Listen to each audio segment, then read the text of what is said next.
Good evening, and welcome to the latest happenings inside our federal machine.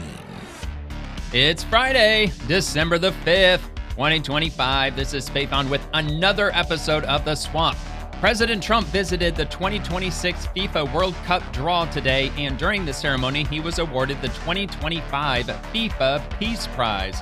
Also, following the shooting of the National Guardsman in D.C., the Trump administration announced they will be launching a new vetting unit, which will upgrade the country's vetting procedures of immigrants entering the U.S. And the Justice Department announced they are adding a Second Amendment rights section to the Civil Rights Division. And a U.S. Coast Guard boat station just had their largest drug seizure since 1995, seizing 3,716 pounds of cocaine worth about $28 million. And Abdul Dahir Ibrahim, a criminal illegal immigrant in Minnesota who was kicked out of Canada in 2004 due to asylum and welfare fraud, has been apprehended by Immigration and Customs Enforcement, and it has been revealed that not only does this man rub shoulders with top Minnesota officials, we have the photos to prove it.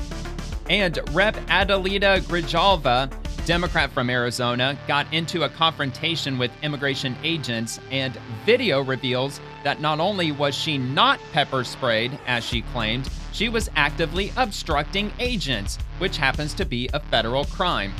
And Secretary Scott Turner with Housing and Urban Development has confirmed that the Biden administration gave government-backed mortgages to illegal immigrants.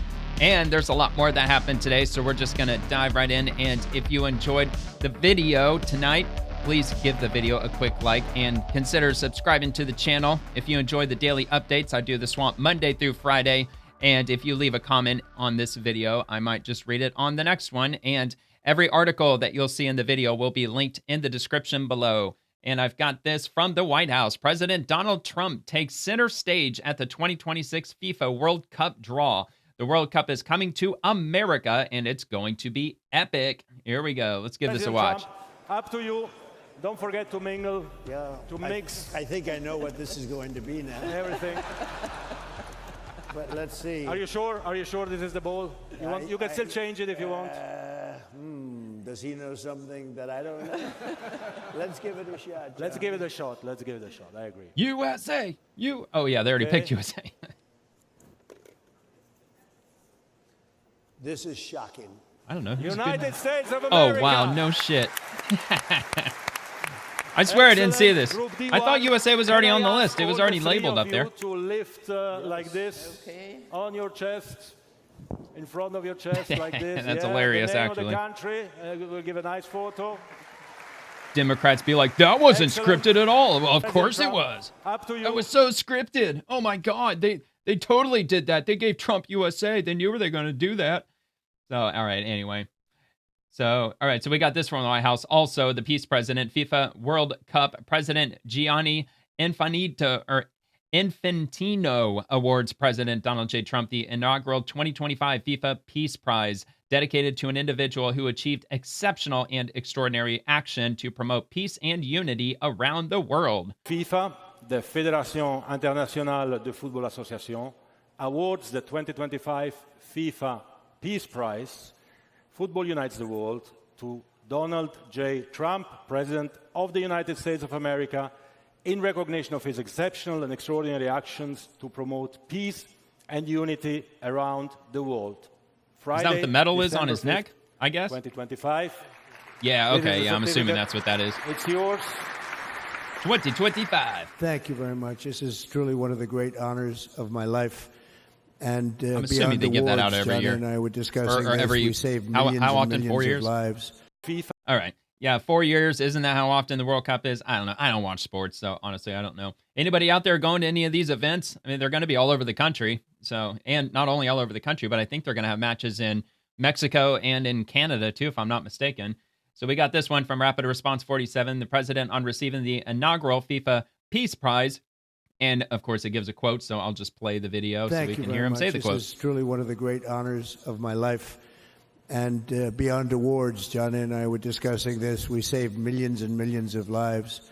The Congo is an example. I was gonna say, Over just the 10 other day million he did. people killed, and it was heading for another 10 million very quickly. And it just, the fact that we could do that, India, Pakistan, so many different wars that we're able to end, in some cases a little bit before they started, just right before they started. The other one was it Armenia and Azerbaijan or something like that? I think that was another one. Such an honor to be with Johnny. I've known Johnny for so long. He's done such an incredible job, and I have to tell you, you've set new records on ticket sales. And not to bring that up, because we don't want to bring a thing like that up right now, but it's an awfully nice tribute why'd you bring to it up? you and to the game of football, or as we call it, soccer.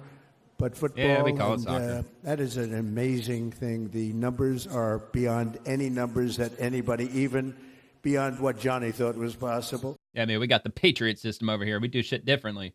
Okay, rapid response 47. President on the FIFA Peace Prize. I want to really save lives. I don't need prizes. I need to save lives. Well, I think that is what's more important. Peace Prize, I settled 8 wars. I don't know that I'm getting it. I haven't been officially noticed. I've been hearing about a Peace Prize, and I'm here to represent our country in a different sense. But I can tell you I did settle 8 wars, and we have a 9th coming, but which nobody's Hopefully. ever done before.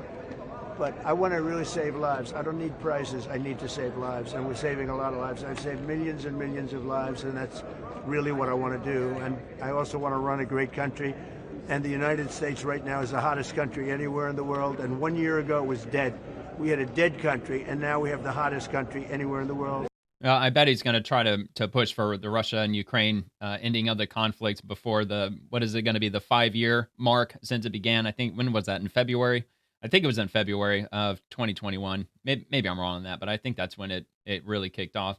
All right, so from the White House, happening now, 2026 FIFA World Cup Draw. This is the entire video, so I'll just repost it if you want to check it out yourself. It's a bit lengthy. Let's see. It looks like 17 minutes is like the actual the meat and potatoes of the video, and it doesn't look like a whole lot happens beforehand, but that's at the point where President Trump enters this, or gets on the stage and does his thing. So we'll move on to the First Lady. Melania Trump is greeted with a hug at Children's National Hospital in Washington, D.C. She was reading stories to the children today. She's reading some Christmas stories. Can't believe it's already Christmas. Good grief.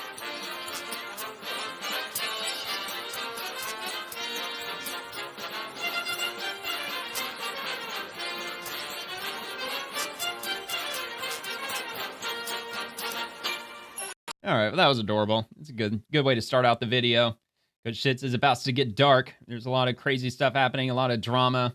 Of course, a lot of nonsense happening in the swamp. I mean, I wouldn't expect anything else, really. So this comes from Mike Johnson. From lowering costs and taxes to securing the border, Republicans have accomplished record wins for the American people this past year, and there is more to come.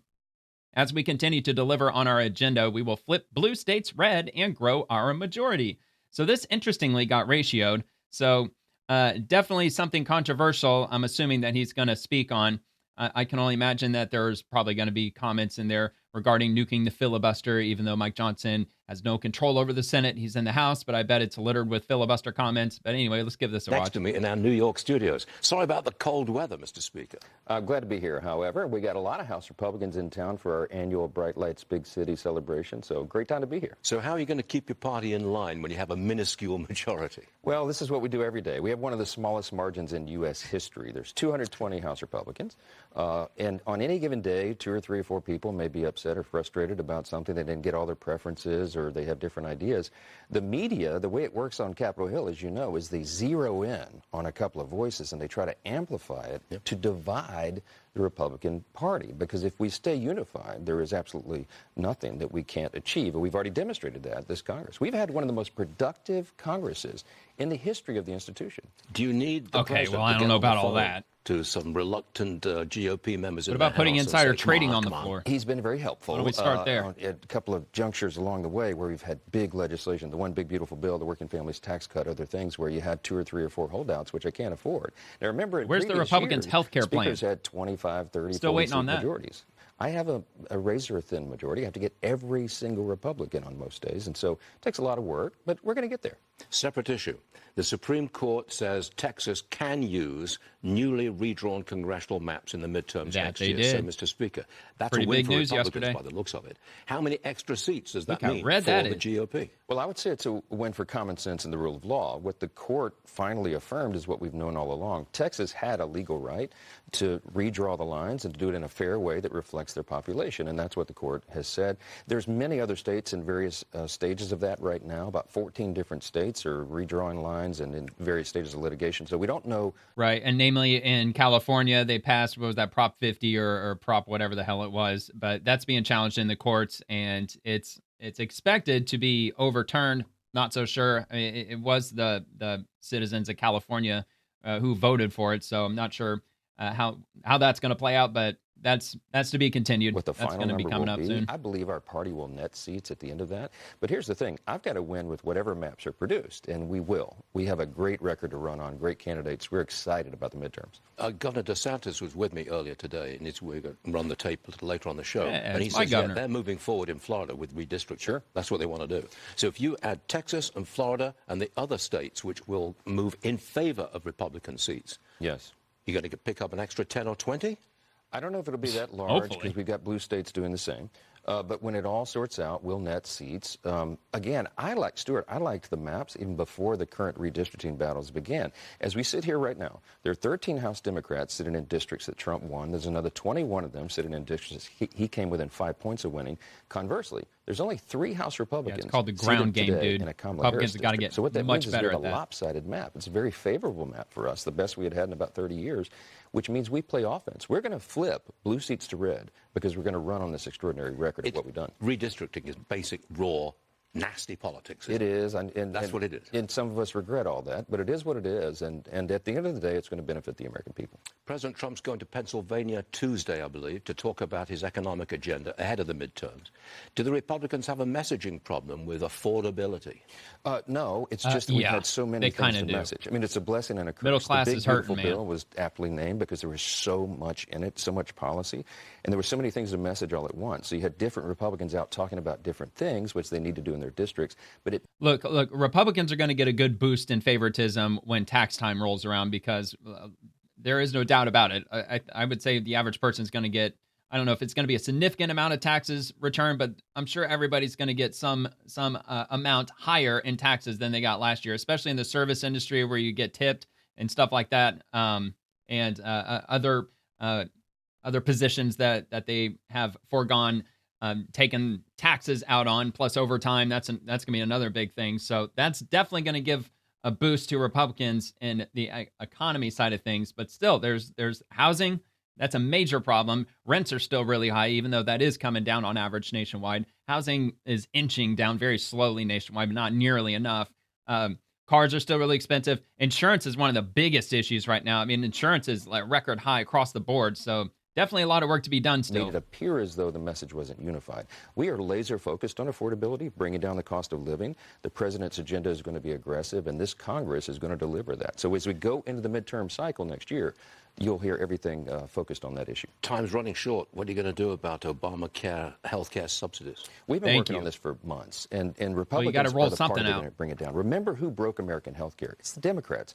The We know Unaffordable that. Care Act is But what are 15 years Republicans old gonna now. do? When they passed it, they said it was going to bring premiums your down. answer? Did exactly the Will you opposite. do any kind of compromise to make sure that people gotta do something. don't face a spike in premiums? Well, every day in Congress is some sort of compromise. But I'll tell you, we put together the component pieces of what we know can bring down So premiums. Democrats and aren't you'll see interested in some of this being compromise rolled anymore. out in the next few days, probably by mid next week. Republicans are going to deliver, and it's only our party, Stuart, that is going to bring down premiums, increase access to care, and quality of care. Democrats, all they do but is how are you break the gonna do that? systems and then subsidize the broken systems. We have different ideas, and it will benefit the don't American people. subsidize. Obamacare is broken, has been since day one. Day Of one. course. Do you have the ability to really reform retarded. it? I mean, We have have time to reform do this. We have to reform it. I wish that we could rip it out from the roots and start over, but it's so deeply ingrained, it's sinister in that way. But it has broken the system, and what we have to do is go in and reform it. We have Hyperinflated lots of ideas, healthcare. expanding HSAs, the cost-sharing reduction models, reforming PBMs. I mean, we could go on and on. We will. We pull all that together in one plan. We draw consensus around it, and Republicans are on a mission to fix health care. So you reform Obamacare if you can. Yes. What about the Minnesota welfare fraud problem? Unbelievable. Billion. Well, look, there's got to be a way that they can do something with regard to pricing. Price fixing ain't gonna work. That never works. That's always disastrous. I think that's like the dark road of socialism when they get into shit like that. However, for an emergency room to charge thousands and thousands of dollars for like an MRI or for a CT scan, like $7,000, $8,000 for a scan like that, but yet it only costs the hospital realistically about a couple $100. That includes the technologist to administer it and also the doctor to dictate it from start to finish. It only costs a couple $100. They use the same machine for years, like 10, 15 plus years. They pay like $2 million for the machine. Yeah, it's a lot of money up front, but when you scale it all the way across, 30 patients a day using the same machine, it boils down to only a couple few $100 per patient, but they're charging $5,000, $7,000, $8,000, $9,000 per scan. And how is that not criminal? That's just never made any sense to me. Also, like getting an IV administered costs you like $600, $700, or your insurance or whoever's paying for it. But it only costs like $15, maybe $20. It probably doesn't even cost $15 to manufacture IV bags and the needle and all that stuff. I don't know if they're going to get into the weeds with that, but there's got to be a way for them to bring that down. Does that imply to you that you've got to reform the welfare system as well? Absolutely. And in the big, beautiful bill, by the way, we did that. We put work requirements in for SNAP benefits, which is long overdue. We reformed Medicaid, and we reduced fraud, that was long abuse overdue. in that program. The CBO, Congressional Budget Office, says that it will save $185 billion for taxpayers and bring down health care premiums. We have many more reforms like that. The big, beautiful bill was infused with reducing fraud, waste, and abuse provisions, and we have much more ahead of us, and that will be an aggressive part of the agenda in the next year as well. Yeah, get America healthy, too. Hours a day? More. And I have to, because President Trump works 21 hours a day. I see you on TV all the time, always surrounded by hostile media people. Oh, yes. It's a really fun job, Stuart. Go at you. No, look, we accept this duty humbly. It's an important time in American history. Are you enjoying it? I'm sorry to interrupt you, Mr. Speaker, but I've got to get to grips with the job you're doing. I mean, I'm a wartime speaker in a real sense, and so it's not the most enjoyable job in the world, but I do love what we're doing. I love the team I work with. We have a unified Republican Party. If we didn't, Stuart, we would not have delivered on all the things unified that we have for the this most year. part. There's a little bit of fracturing happening, though. This team is excited about it. It is. Just give us the tax cuts and the regulatory cuts. That's right. Get ready. There's more coming. There's more coming. Just give it to us. That's right. All right. So let's take a look at some of these comments. Just a few of them. Oh, clicked on the wrong thing. Okay. Yeah, let's just check out some and see what people are saying. So, yes, but you have done nothing to secure the elections. Oh, yeah, that was a big one. And yeah, can't forget about the elections for sure. Or kill the filibuster. Again, filibuster, that's the Senate, not the House. You need to push John Thune to get it done. So, yeah, I mean, he obviously understands that. John Thune, he's the leader in the Senate. Mike, your record wins are mostly EO's executive orders that won't outlast the election clock. Real change only if SAVE Act passes. I believe that's with regard to election reform. Stop this self-congratulation and deliver laws, not hype. Yeah, man, start codifying everything. I mean, Republicans, it is a slim majority, but they got the majority. Kill the filibuster, pass the SAVE Act. Okay. There's an R2 declaring victory before reality shows up, and Speaker Purity Pledge Johnson has spent the year perfecting it. Families do not measure success by press release. Oh, good grief, dude. All right, if you want to pause the video and read that, you can read that. I'm not going to go through all of that. I'm just more interested in the short one. So pass the SAVE Act. Unless you nuke the filibuster, resign. Why is the SAVE Act not cleared? Man, it's all about the SAVE Act. The Epstein files, of course, they've already passed. Look, it hasn't been released yet. When is that coming up? December 14th, I think, or mid-December. That's when those files are supposed to be released. You can't continually keep replaying this one talking point over and over. 77 million Americans voted for action. SAVE Act, codify executive orders, defund the Taliban, impeach activist judges, pass the SAVE Act, go into poor communities and say this. You aren't doing shit. President Trump is doing everything on his own. You're weak and worthless. If you make 20-year, $100 billion security package to Israel, the Republicans will be toast. The electorate is noticing your disloyalty. Tell the Senate to pass the SAVE Act. Okay, Mike Johnson, we are guilty for what we do not do as much as what we do. Think. Quit paying yourself on, or paying yourself. I'm sure he meant patting yourself on the back. You haven't done nothing since August. Motion to vacate. Okay, well, anyway. Yeah, man, that was pretty controversial. Remember when they confirmed him as speaker? All those rounds they were going through over and over. They went through more rounds to confirm Mike Johnson's speakership than they had going all the way back to like the 1870s or something like that. It was like 140 something years that we would have to go back to see that amount of rounds of confirmation before they finally got a speaker elected. That was wild, man. All right. Anyway, so Rapid Response 47, Trump admin launching new vetting unit in wake of National Guard attack from the Daily Caller. So they're launching the new vetting unit, which is essentially just going to enhance the vetting procedures with immigrants coming into the country. So the Trump administration will be dramatically enhancing its screening of all foreign nationals with the launch of a new vetting center.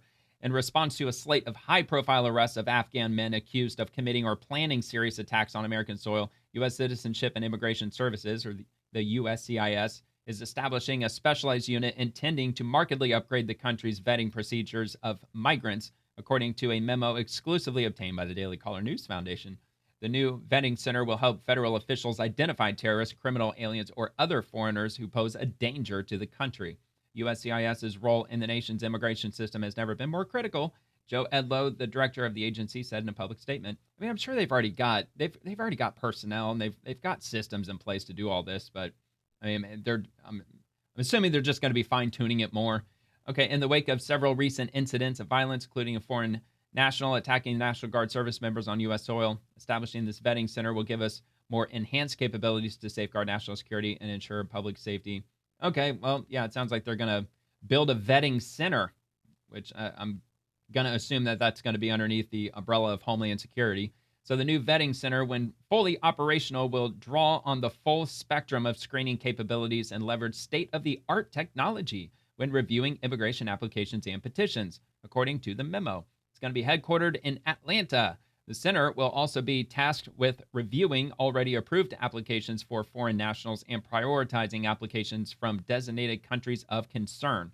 Trump officials say the enhanced screening is necessary after 4 years of the Biden administration, which oversaw a historic border crisis and a chaotic military withdrawal from Afghanistan that sparked the importation of thousands of Afghan nationals. Well, if this is another executive order, that's something that the next administration could just, rip right away with just the stroke of a pen. So, all right, anyway, under the Biden administration, U.S. Citizenship and Immigration Services was pushed to expedite the immigration and naturalization process with little regard for how that affected national security and the safety of our communities, Edlow stated.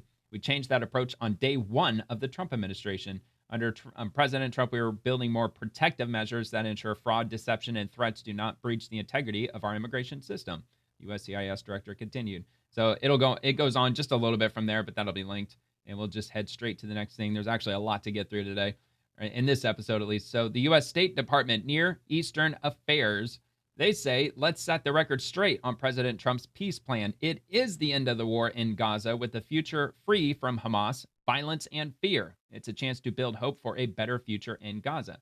And this is from the U.S. Embassy, Jerusalem, Palestinian audiences. So this is from the Palestinian side. The U.S. Embassy. So anyway, they say you have the right to know what's in President Trump's peace plan. That includes 20 points and what won't happen under it. So let's clarify the facts. Read the full plan here. And of course, that'll be linked, but we've got a video. So I'll just play the video in lieu of that, but that'll be linked. And yeah. Anyway, here, hold on. Let me just take a quick look. State.gov. It's going to be on state.gov/translations.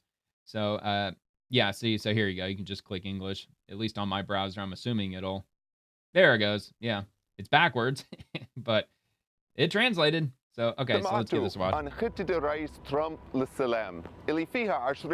Oh, come on. It's not even in English. What the fuck, man? All right, whatever. So let me just take a quick look at this. From the White House, the Gaza Strip has become a zone free of extremism and terrorism and poses no threat to neighboring countries.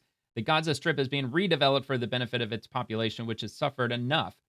The war ends immediately if both sides agree to this proposal and Israeli forces withdraw to the agreed-upon line in preparation for the release of the hostages. All military operations are suspended during this period, including aerial and artillery bombardment, and the battle lines remain frozen until the necessary conditions for a complete gradual withdrawal are met. And again, these are the points, all the 20 points that goes through with the peace agreement. So I'll just leave it there. Yeah, if you want to read that, you're more than free to do so. It'll be in the description, and I'll roll to the next. I think I've got like 60 posts to get through. I could find a lot of posts for this episode. So from Libs of TikTok, breaking, the Supreme Court just agreed to hear President Trump's challenge on birthright citizenship in the U.S. This is huge, and this is on CNN, so it should be extra satisfying.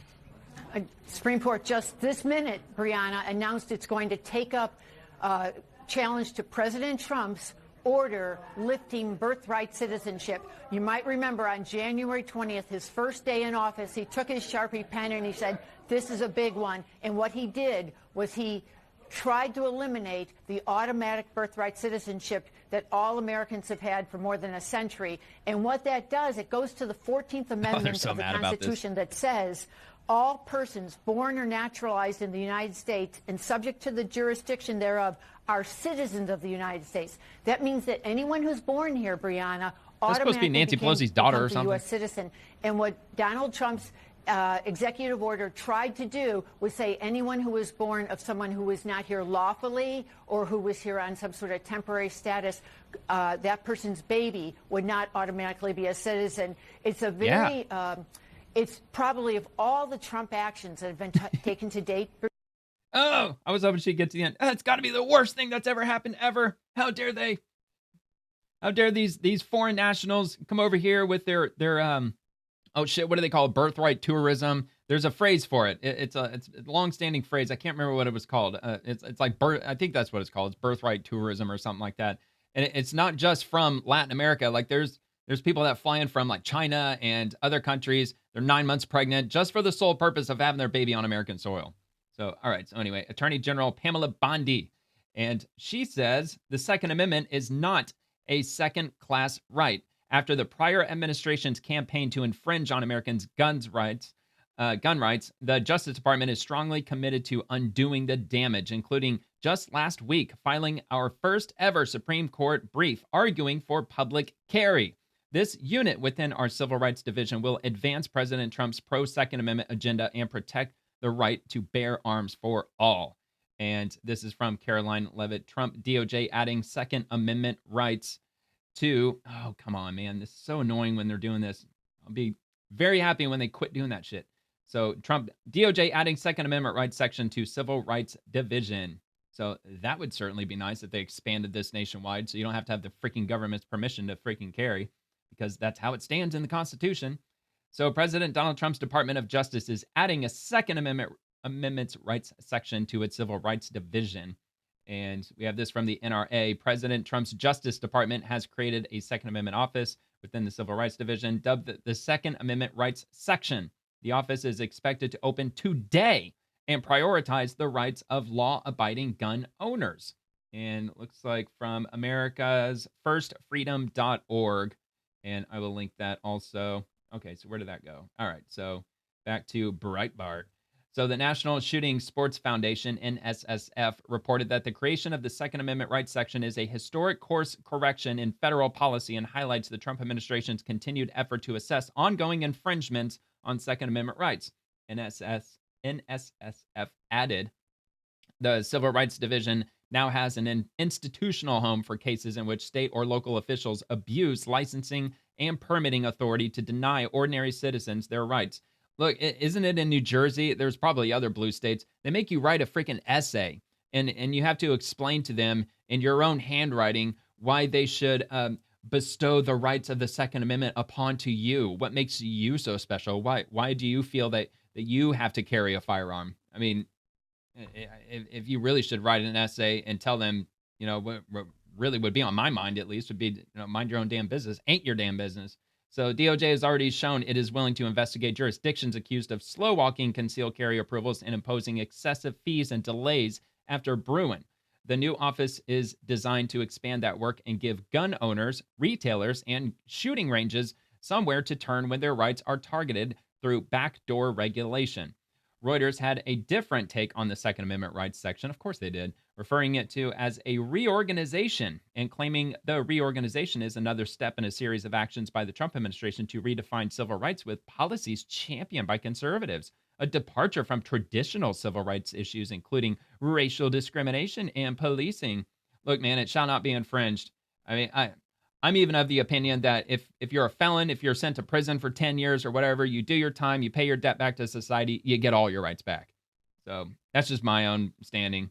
And I know there's a lot of pushback on that, but whatever. So AWR Hawkins is an award-winning Second Amendment columnist for Breitbart News and the writer-curator of Downrange with AWR Hawkins, a weekly newsletter focused on all things Second Amendment, also for Breitbart News. He is the political analyst for Armed American Radio, blah, blah, blah. You get the gist of it. So pretty short article, but I got that second one up here. That'll be americasfirstfreedom.org.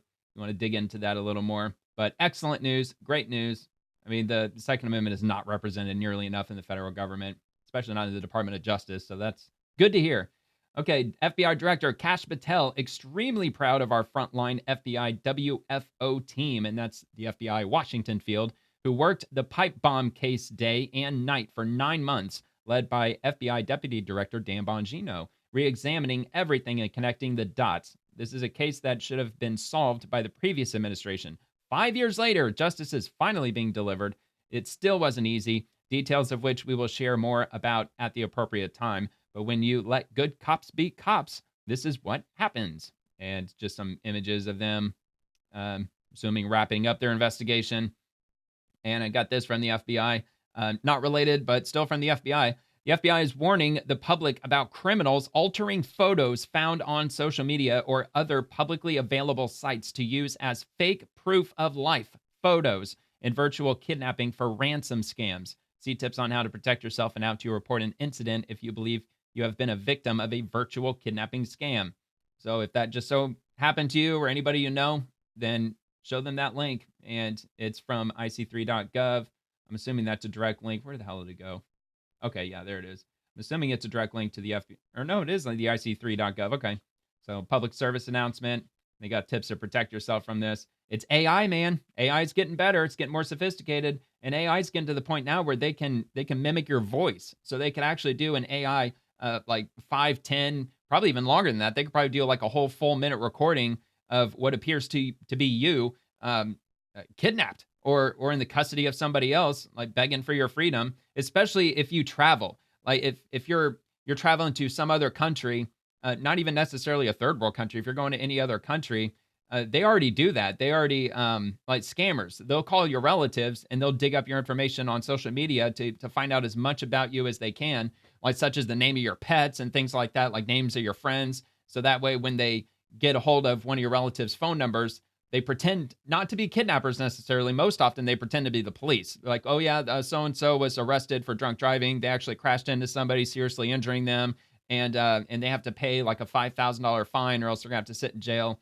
I mean, they've got all kinds of schemes like that, but this is pretty alarming. And I'm sure this is in the context of AI. I'm sure that's what they're using to manipulate images and probably even voice, mimicking one's voice in order to make it appear as though that you're in a lot of trouble when you're actually not.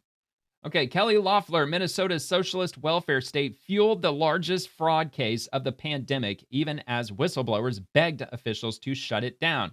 This was from 9 hours ago, or at least she posted this 9 hours ago. So the SBA is uncovering the depth of the abuse. But one thing is clear, from food assistance programs to PPP, American families paid the price.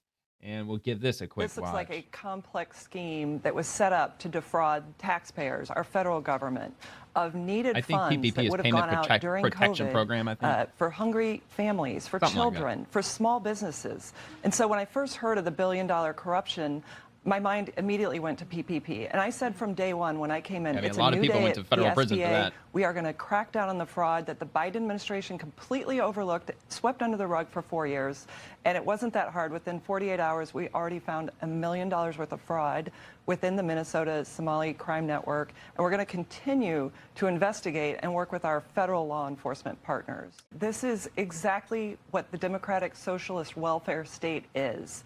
It's massive fraud where officials look the other way, enrich themselves for it, and then hardworking Minnesotans, hardworking Americans pay for it in the form of taxes, and they have their benefits taken away from them on their backs. So this is why we're cracking down. We're drawing a line and saying you will never get government benefits again when you defraud the government.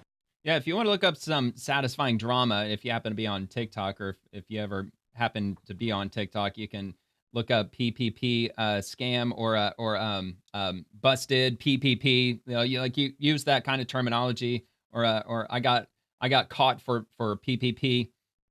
There's a lot of people that got busted for that they claimed during the COVID era that they had a small business that they were running when they in fact weren't. And some people thought that, well, because I got a quote unquote side hustle, meaning that they have like an Etsy page or they sell a few things on eBay from time to time, and they took it upon themselves to submit for an LLC, and essentially they committed fraud by getting tens of thousands of dollars worth of PPP loans that they were not entitled to, and the IRS and the federal government came down on them, and a lot of them are serving like from 5 to 10 years in federal prison for that, and they have to pay all the money back.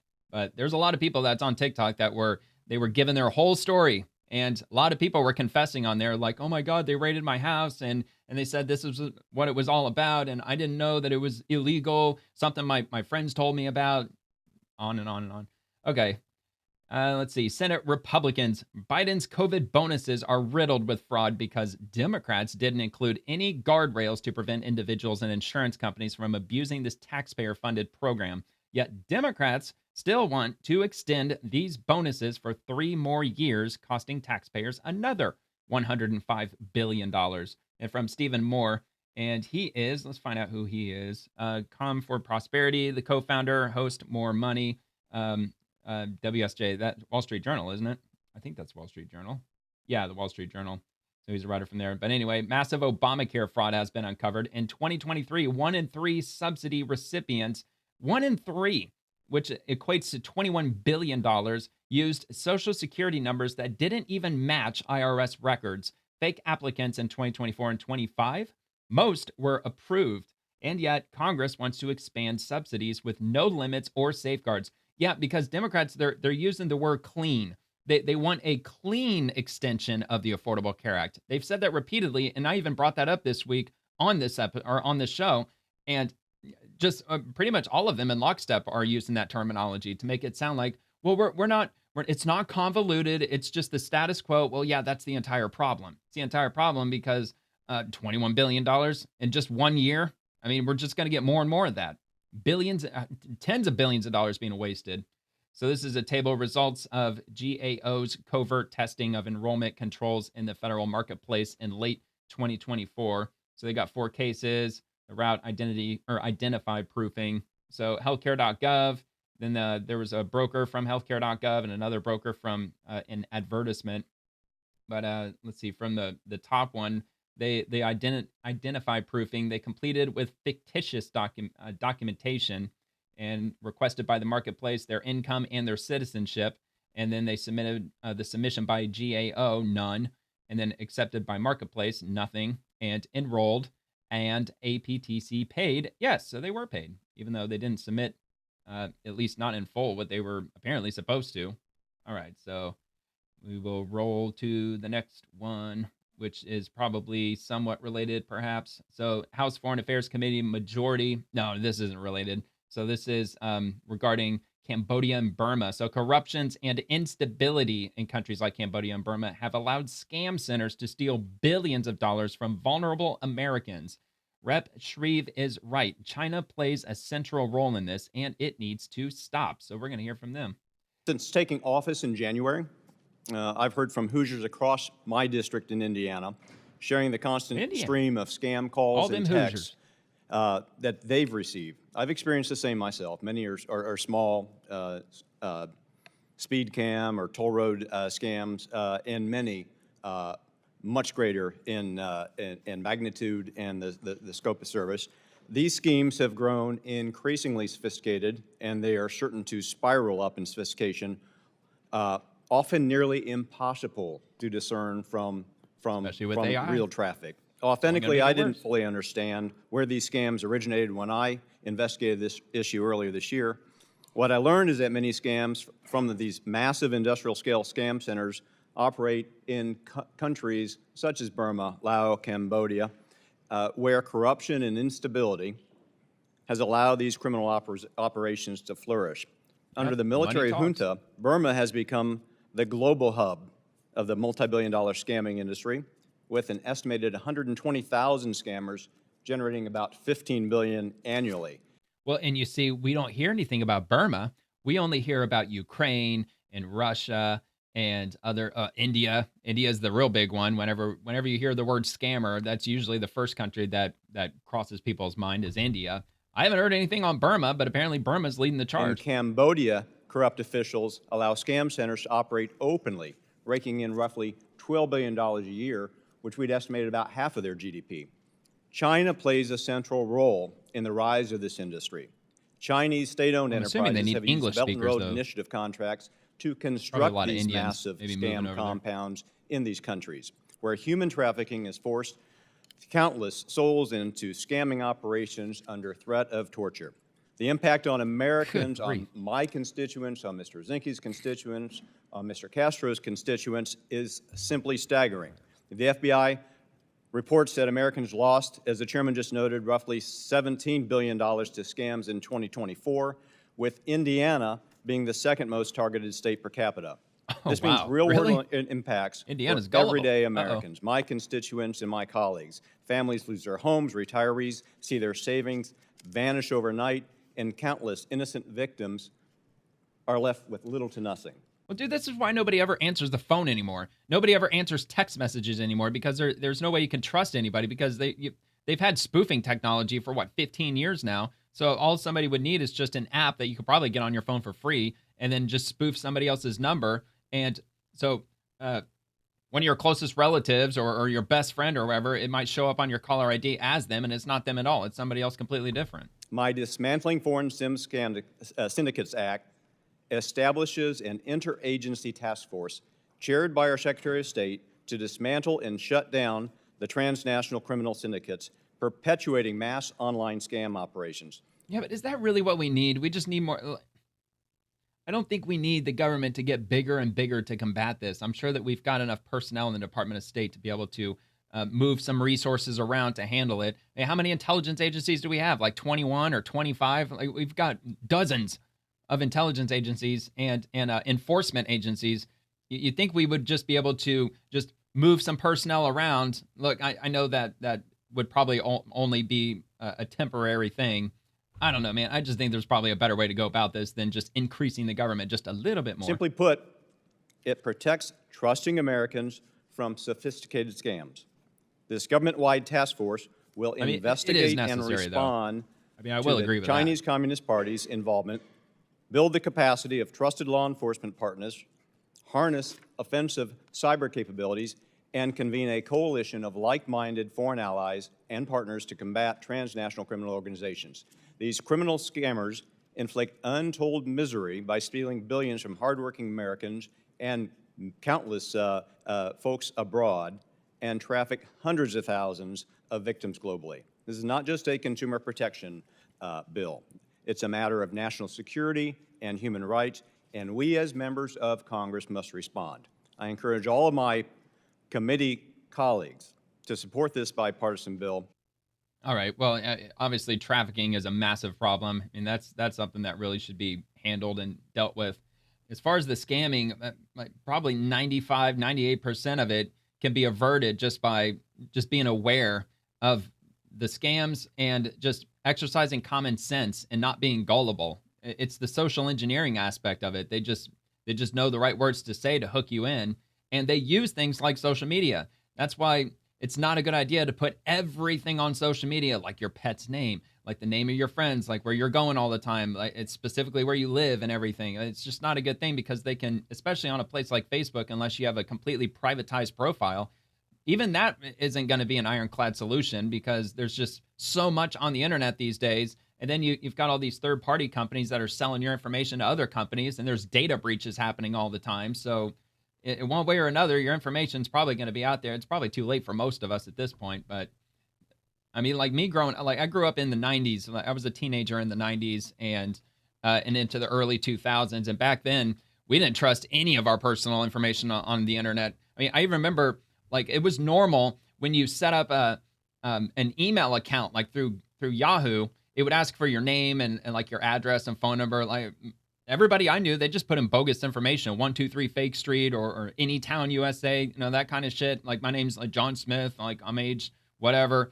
I mean, that's At least that's how I set up my emails initially. And then it was really Facebook that really started asking for like your legit pedigree information that people just decided to place their trust into, I guess. So, all right. But anyway, I don't know, increasing the size of the government, if that's really like what his agenda is with that, I mean, it's not something I exactly agree with, but either way, hopefully they'll be able to start cracking down on that because, yeah, dude, scamming's getting only worse and worse. You think people would have wised up by now, but that it's not only that, it's their sophistication. They're just getting better and better at doing it. So, all right, so FBI, cold case update from FBI Dallas. This week, 64-year-old Edward Morgan was sentenced to 30 years in prison for the 1984 murder of 21-year-old Mary Jane Thompson. Morgan was arrested in 2022, nearly 38 years after Thompson's body was found behind a Dallas warehouse. Morgan was identified through investigative genetic genealogy analysis, or IgG, and subsequent DNA testing that matched the profile taken from Thompson's autopsy. The FBI Dallas Violent Crimes Task Force collaborated with the Dallas County DA's office and Dallas Police Department on the investigation. Read more about their partnership here, which you're free to do so down below. So yeah, man, good news. That reminds me, a couple of years ago, I was placed on the grand jury for my circuit, the 6th Judicial Circuit in the state of Florida, and I had to do 7 months of grand jury duty. So I heard probably 16 different cases in total. Every single one of them was a murder case, all of them. So like we ended up indicting like 17 people for murder because there was one that 2 people were indicted for murder on. But one of them was a cold case from 1986 in St. Petersburg, and they just were able to find the person who committed the crime through DNA. I guess hair was left behind, and I don't know why it took them so long to finally get to it, but they ended up testing the hair that was found at the scene that the victim had in her hand. Like she grabbed his hair while he was murdering her, and we heard that case. So that reminded me of that, like cold case back in the 80s. So very interesting. All right, breaking 911. Breaking. Grand jury refuses to indict New York Attorney General Letitia James just under 2 weeks after charges in the initial case were dropped. But they are, obviously, they're going to be seriously considering bringing that back to the grand jury again. I don't know how in the world that they got that to happen because federal grand juries, they indict like 99.9% of the time. It is really rare that the feds will bring a case before a grand jury and they vote not to indict. Even on the state level, I mean, it's over 90% probably across all 50 states that a grand jury will vote to indict. And for them to screw that up, I don't even know how the hell they even screw that up because they got them successfully indicted the first time, and then this time didn't happen.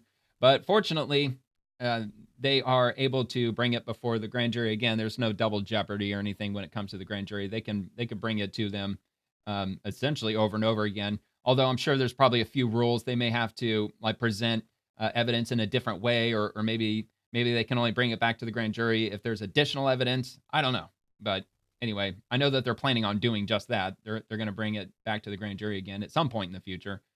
All right, DOW rapid response. This is what we did this week at the War Department. See what happened at the War Department. Hello, everyone. I'm Pentagon Press Secretary Kingsley Wilson, and welcome to the DOW's weekly situation report. Yesterday, Secretary Hegseth attended the funeral of slain National Guardsman and Army Specialist Sarah Beckstrom, who was murdered in Washington, D.C. by an Afghan national. In her honor, President Trump ordered flags nationwide to be flown at half-staff, including here at the Pentagon. The War Department also welcomed Beckstrom's colleagues to visit and tour the Pentagon Thursday morning. This week, the Department of War's Office of Inspector General transmitted its review to Congress regarding the use of Signal. The review is a total exoneration of Secretary Hegseth and proves what we knew all along. No classified information was shared. This matter is resolved and the case is closed. We're glad to finally debunk this ridiculous narrative once and for all. In October, we're going to keep pushing the narrative. News legacy media self-deported from the Pentagon after refusing to acknowledge our media access policy that prohibits reporters from attempting to get DOW employees to violate the department's rules and break the law. Oh, yeah, they got Despite pissed their off crocodile tears on social media, our department welcomed the next generation of the Pentagon Press Corps at New Media Week this week. nearly 20 department officials, both civilian and military, interviewed with more than 24 members of the new press corps during a series of more than 150 one-on-one interviews. In addition to Media Row, the new press corps engaged with me during my press briefing on Tuesday and met with Secretary Hegseth on Wednesday. The new outlets and independent reporters who are now a part of the Pentagon press corps have far greater reach, impact, and trust with the American people than the fake news media who chose to leave the building. We're excited to continue our work getting the department's message out directly to the American people.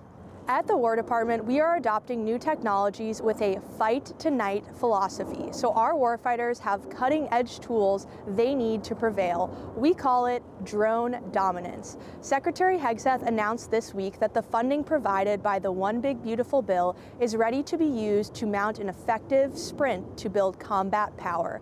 America will soon be the dominant force producing and manufacturing powerful small-scale drones. In the spirit of ending forever wars, this department has finally put another one to rest, the war on Christmas. Christmas is back at the Pentagon, here to stay. Secretary Hegseth and his wife Jennifer dedicated this 14-foot Nellie Stevens holly Christmas tree to the families of U.S. service members Wednesday during an inaugural tree lighting ceremony in the Pentagon's courtyard. This tree is expected to eventually grow over 30 feet tall and live for more than 50 years. The inaugural tree lighting ceremony was the first of a handful of Christmas events the Pentagon has scheduled for this month. That's all we have for you this week. Thanks for watching. God bless you all, and God bless this great country we call home. There we go. That's the latest at the Pentagon. Or U.S. Hello, everyone. U.S. Department of War. That drone warfare, man, that shit's kind of scary. Especially with what they're doing with Ukraine. Like, they essentially just buy drones. I don't know if they buy them directly on Amazon, but they strap bombs or explosives to drones, cheap drones, like really cheap, like $100 drones. And they fly them kamikaze style at the enemy. And it's just absolutely wild, man. All right, U.S. Coast Guard Southeast, largest seizure, ice, I'm assuming, or snow. Yeah, probably snow, because it's coke, isn't it? Yeah, cocaine. Okay, so largest snow seizure by U.S. Coast Guard boat station since 1995. An STA Miami Beach and CBP LE crew seized over 3,716 pounds of cocaine worth an estimated $28 million from a suspected drug smuggling boat near GovCut Tuesday. And let's see, so we've got a link for that, and we've got some of the images here. I'm assuming that was the boat. Is that a yacht? Is that technically considered a yacht? I don't know if that's big enough to be one. I mean, it kind of looks like one. But yeah, anyway, there's the drugs. It's a lot of drugs. That is a lot of drugs. Shitload of drugs, man. Day in and day out, man. I see this stuff every single day on these different accounts, the military accounts and Customs and Border Protection, just law enforcement, FBI, DEA. I mean, they're showing, and not all of those accounts are showing like this particular bust. They all have their own busts that they're discovering or they're seizing on a daily basis, man. It's insane. I bet if you calculate all the drugs that were seized by the entire federal government across 2025, it'd probably just boggle your mind. Okay, so is this going to be the? Oh wait, hold on. Let me go back and yeah, no, that wasn't it. Okay, so yeah, so there we go. Oh, they got a video. Yeah, it's just showing basically what we already saw.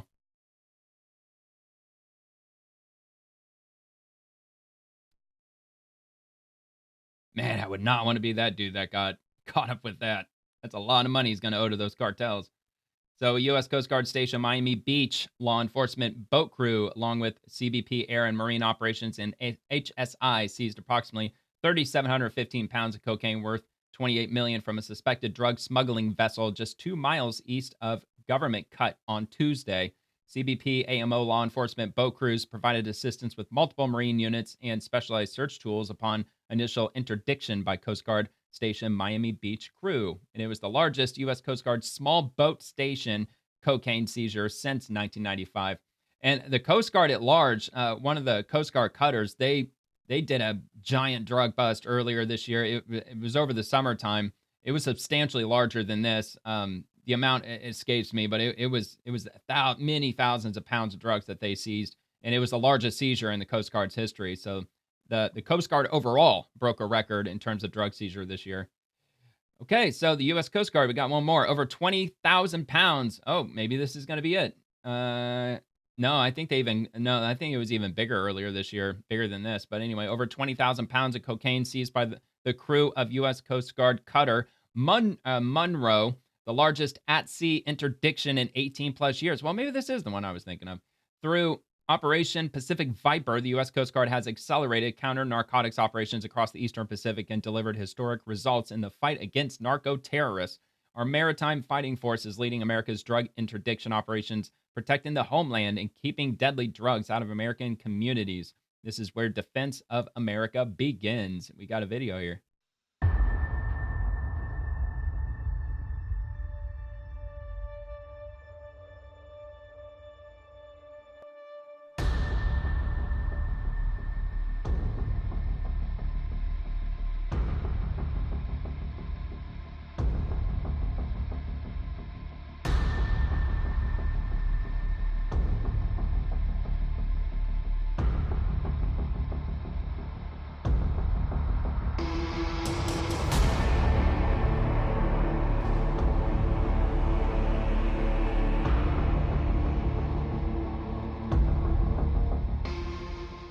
Ooh, so dramatic. That's so dramatic. Yeah, the Democrats they want to inform everybody that there is no such thing as narco-terrorists. That's just a made-up word. It's a made-up word by Republicans. There's no such thing as narco-terrorists. We'll get to that in a minute. So Homeland Security criminal illegal alien Abdul Dahir Ibrahim has been linked to Minnesota's top sanctuary politicians. In these pictures, Ibrahim can be seen with Governor Tim Walz, Ilhan Omar, and Omar Fateh, the Minnesota, I believe, wasn't he elected the mayor of Minneapolis? I'm pretty sure he was up for election recently. So anyway, Ibrahim was convicted in Canada for asylum and welfare fraud prior to his entry into the United States. On April 3rd, 2004, an immigration judge ordered Ibrahim removed, citing the significant amount of fraud associated with him. Bye-bye, Abdul. So we've got the pictures, Governor Tim Walz and Ilhan Omar and Fateh, that's the guy right there. And then we got him in ICE custody while it's snowing, which is hilarious. Okay, all right, so Senate Republicans, Democrats, and the media want you to believe there's no such thing as narco-terrorists. They also want you to believe it's wrong to eliminate them. Have a listen to what Joe Biden said in 1989 about narco-terrorists and how to deal with them. Let's take a look at this. No such thing as a narco-terrorist. Well, the current administration is doing what then Senator Biden once called for in 1989. We think we should do more to stem the flow of drugs across our borders, and we think we should go one step further. Let's go after the drug lords where they live, with an international strike force. There must be no safe haven for these narco-terrorists, and they must know it. Oh. Well, he said narco-terrorists, Democrats, fellow Democrat.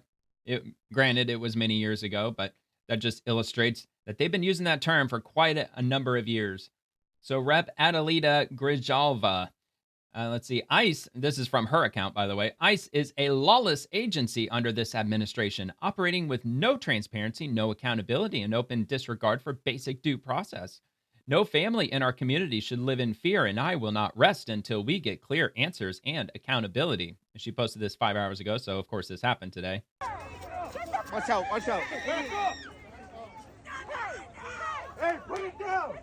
Put it down.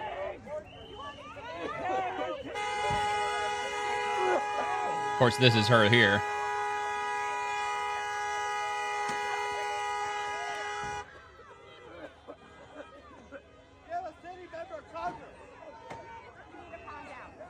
You guys need to calm down and get out. You need to get out. You need to get out.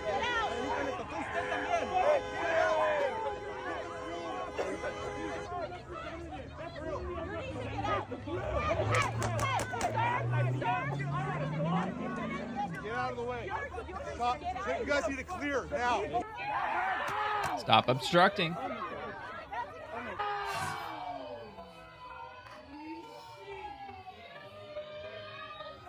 Yeah, I didn't see anything hit her. She didn't even flinch. It didn't even affect her at all.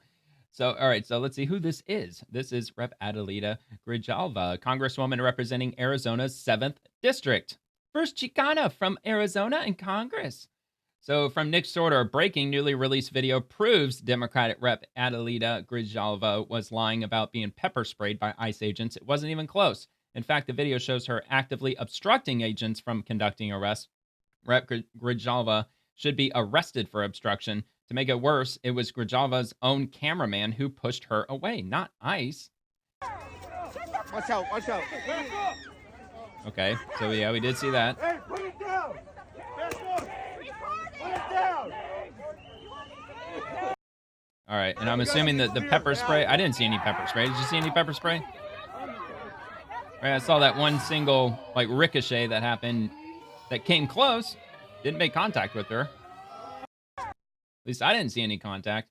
So this is from Tricia McLaughlin. If her claims were true, this would be a medical marvel. But they're not true. She wasn't pepper sprayed. She was in the vicinity of someone who was pepper sprayed as they were obstructing and assaulting law enforcement. In fact, 2 law enforcement officers were seriously injured by this mob that Rep. Grijalva joined. Presenting one's self as a member of Congress doesn't give you the right to obstruct law enforcement. More information will be forthcoming. And she's responding to another post from Rep. Grijalva, which she posted a couple hours before the one that we saw initially.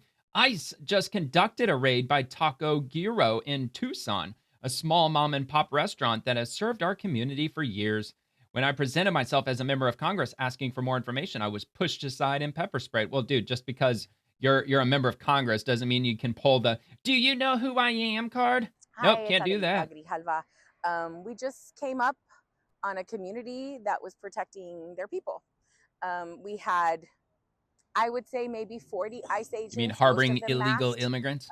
in several vehicles that the community had stopped right here, right in the middle of the street, because they were afraid that they were taking people without due process, without Well, that's called obstruction, lady. any kind of notice.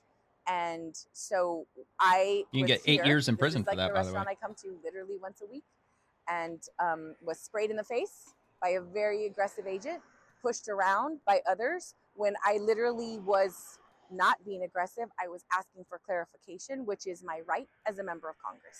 So once introduced, She got pepper myself, sprayed, once I but she had did, time to put her I makeup back assumed on, that though, it would didn't be she? A little calmer, but there was literally only one person that was trying to speak to me in any kind of civil tone, and everyone else was being rude and disrespectful. And I Why just she can gotta only be a imagine liar? if they're gonna Why you treat gotta me lie like that, how that? they're treating everybody else. So we saw it. We saw people directly sprayed, members of our press, everybody that Oh was yeah, I'm with sure me, some were probably pepper my sprayed staff once you member, were obstructing and myself, assaulting 2 officers. staff members we have like remnants of whatever they sprayed on us. Excuse me, it's bothering me. And I Oh, think that bullshit. this is one of the problems, the biggest problem that we have in this community is that we have Trump that has no regard Oh for yeah, of course you gotta blame any Trump. due process, the rule of law, the Constitution. They're literally disappearing people from the streets. They arrested 2 people. We have no idea where they're going. And I want to They're thank going to Tucson Police jail, Department probably for for obstruction coming and assaulting federal taking agents. care of the space. They're gonna making face sure prison that time. everyone was safe once ICE left, and you can see that traffic is back Yeah, to once they normal took care because of them. business. And so they were not the aggressors here. They arrived on the scene after ICE was already here and after there was a block in the street. So I just want to make sure that that's really Yeah, clear. I somehow doubt that. I want to protect the people in this community, and that's why I showed up. I think it's important for me to have eyes on what's happening here and not just have it be, stories through other people. So I'll keep you posted if I hear anything else. Well, yeah, she wants to protect people in her community, just not her constituents.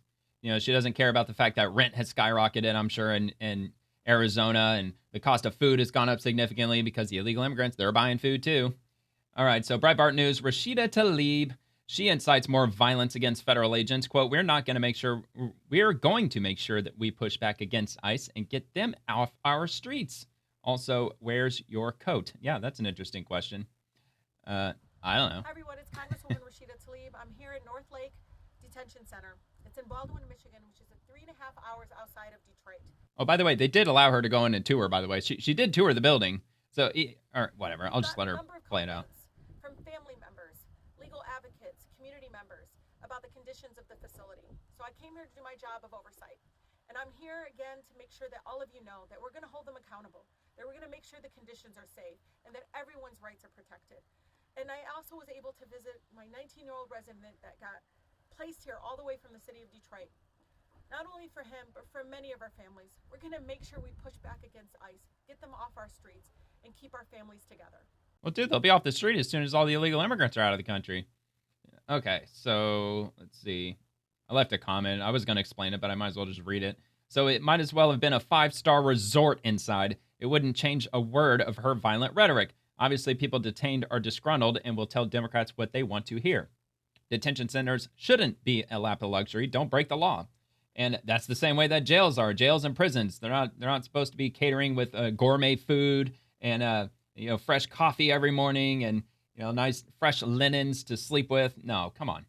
All right. Anyway, Attorney General Liz Murrill, she said, let's see, Attorney General Liz Murrill from Louisiana Department of Justice. Okay, so she said, I recommended that Superintendent Kirkpatrick immediately direct NOPD, New Orleans Police Department officers and staff to fully cooperate with ICE and CBP. Because we have a common interest in the safety and security of all New Orleans residents, I look forward to working with her and New Orleans Police Department to ensure its policies and actions comply with state law. And she's got a letter, which I will repost if you want to check that out. There's a link to my profile in the description below. It's a direct link, or you can just go to AG Liz Murrill, Murrill, which she posted at 2:07 p.m. today. Okay, from Scott Turner, from 2021 to 2024, liberals, illegals don't get benefits funded by American taxpayers.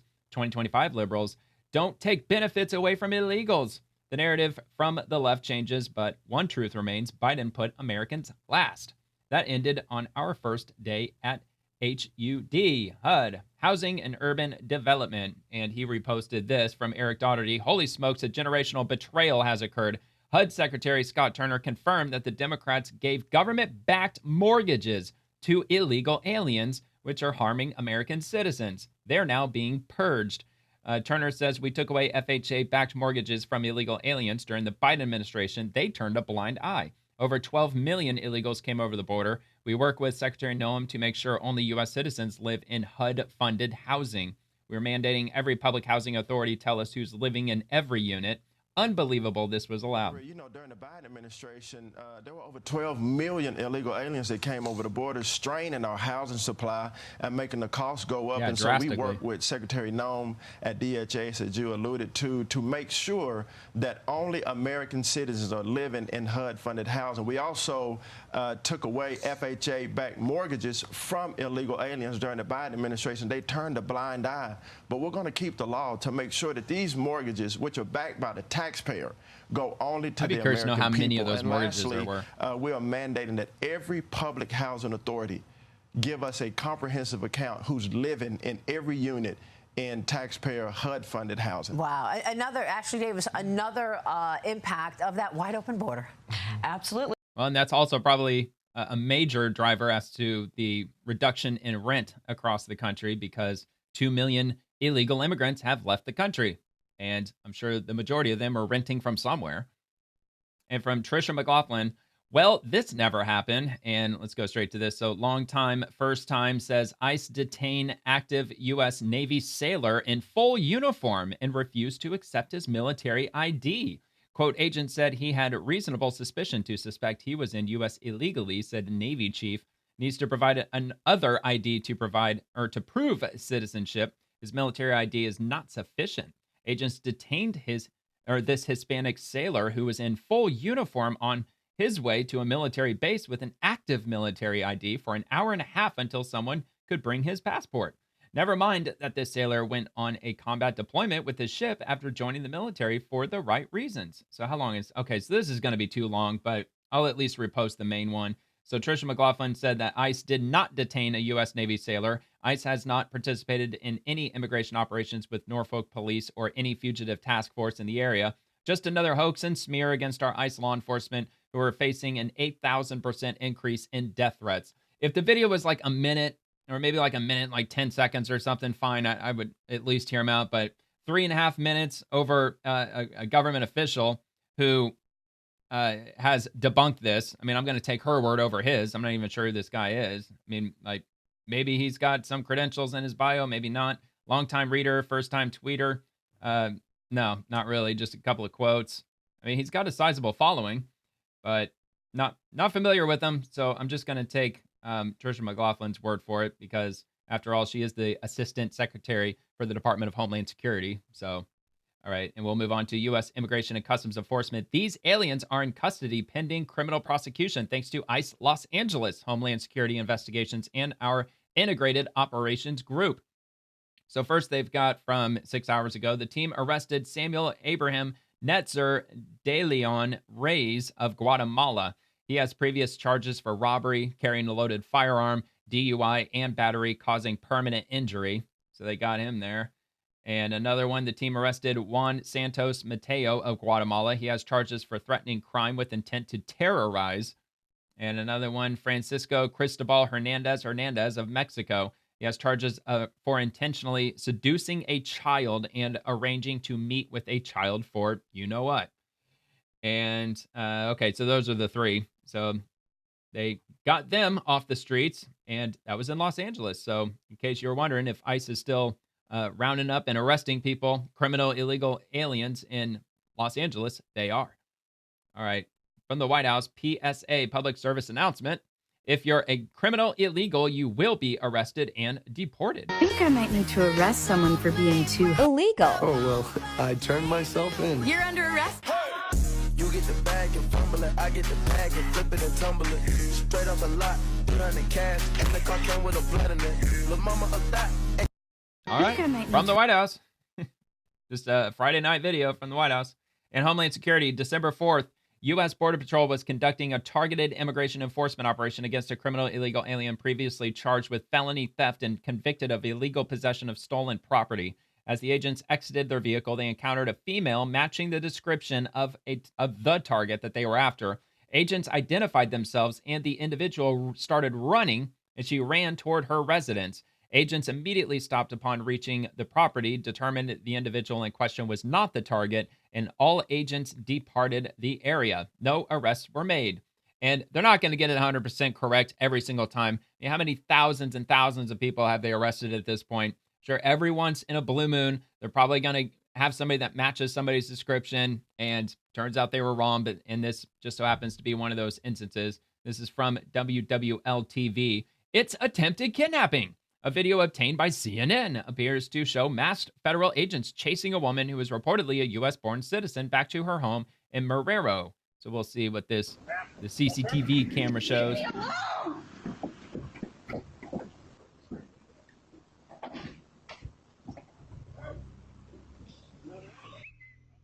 So they ran up and they stopped. No, you're the one that was standing. We weren't even looking for you. So get over here. Why? So who are you looking for? This is a public area. Okay, what's your want? I don't want to speak to you. Well, I don't want to talk to you either. You're the one talking to me. You're leaving your Hispanic people against Hispanic, bro.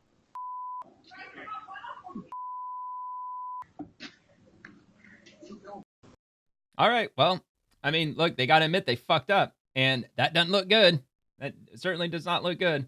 And if they were to apprehend her, they, of course, would have released her as soon as they found out that it wasn't who they were after. At least one would certainly hope that they wouldn't have had to go any further than just simply stopping and verifying and not having to actually like take her into custody and then find out that she wasn't who they were after. So, all right. But anyway, all right. From the GOP, thanks to the Biden administration's open border policies, American cities are flooded with the worst of the worst criminal illegal aliens. President Trump is removing these criminals from the street and making America safe again. Breitbart, 88% of Americans say illegals who have committed violent crimes should be deported. I wish they would have given a source on that, so I'm just going to take that with a grain of salt. The number that I have been saying repeatedly, which was a source that I did read, I don't have it written down in front of me, but it was 76% that I heard a few months ago. It was a source that I came across on this show at some point, and it was some reputable polling entity. It wasn't Breitbart. It was something more neutral. I can't remember who it was, but they reported 76% of Americans they agree with mass deportation. So the GOP, they usually have some pushback in the comments. It's not just like 100% in lockstep in favor of the GOP. There's actually quite a few people that push back against the GOP in these comment sections. So self-deportation is the best option. Of course, the top ones are going to be in favor. Deport all the illegals. Safety brings so much peace to the hearts of Americans. Let's go. Seems reasonable. She said 5 Pinocchio, so she's against that. Deport them all, obviously in favor. BS detector, probably not. So they're saying propaganda. You'd have to ask 100% of us to make this claim. Every sitting Republican is complicit in the destruction of America. Violent crimes. You just want to remove everyone of Mexican descent. Let's see, 99.9% of Americans are saying end STEM opt and H-1B visas from India and protect American tech workers, but sure, don't upset your tech overlords. Americans first was a big, beautiful lie. So why is ICE focused on mothers picking their kids up from school and field workers and day laborers instead? Oh, easier and safer. Got it. Obviously, they watch mainstream news because many of those have already been debunked, some of which I've already shown on this show in previous weeks, where they have explicitly said immigration and customs enforcement, they don't set foot on any kind of school property. At some point, I think there was one story where they apprehended somebody who lived across from a school, and the mainstream news spun it and made it appear as though that they were like arresting like a teacher or something like that, or a parent or a student. It was something along those lines. And then there was another one of a criminal illegal who they were running after. They were in a high-speed police chase, and this woman jumped out of the car and took off running. So it was a foot chase, and she ran into a daycare center. And then the mainstream news said that she was an innocent daycare worker who was being kidnapped by ICE. So, all right. So anyway, hold those responsible accountable. Do something about it. Less talk, more action.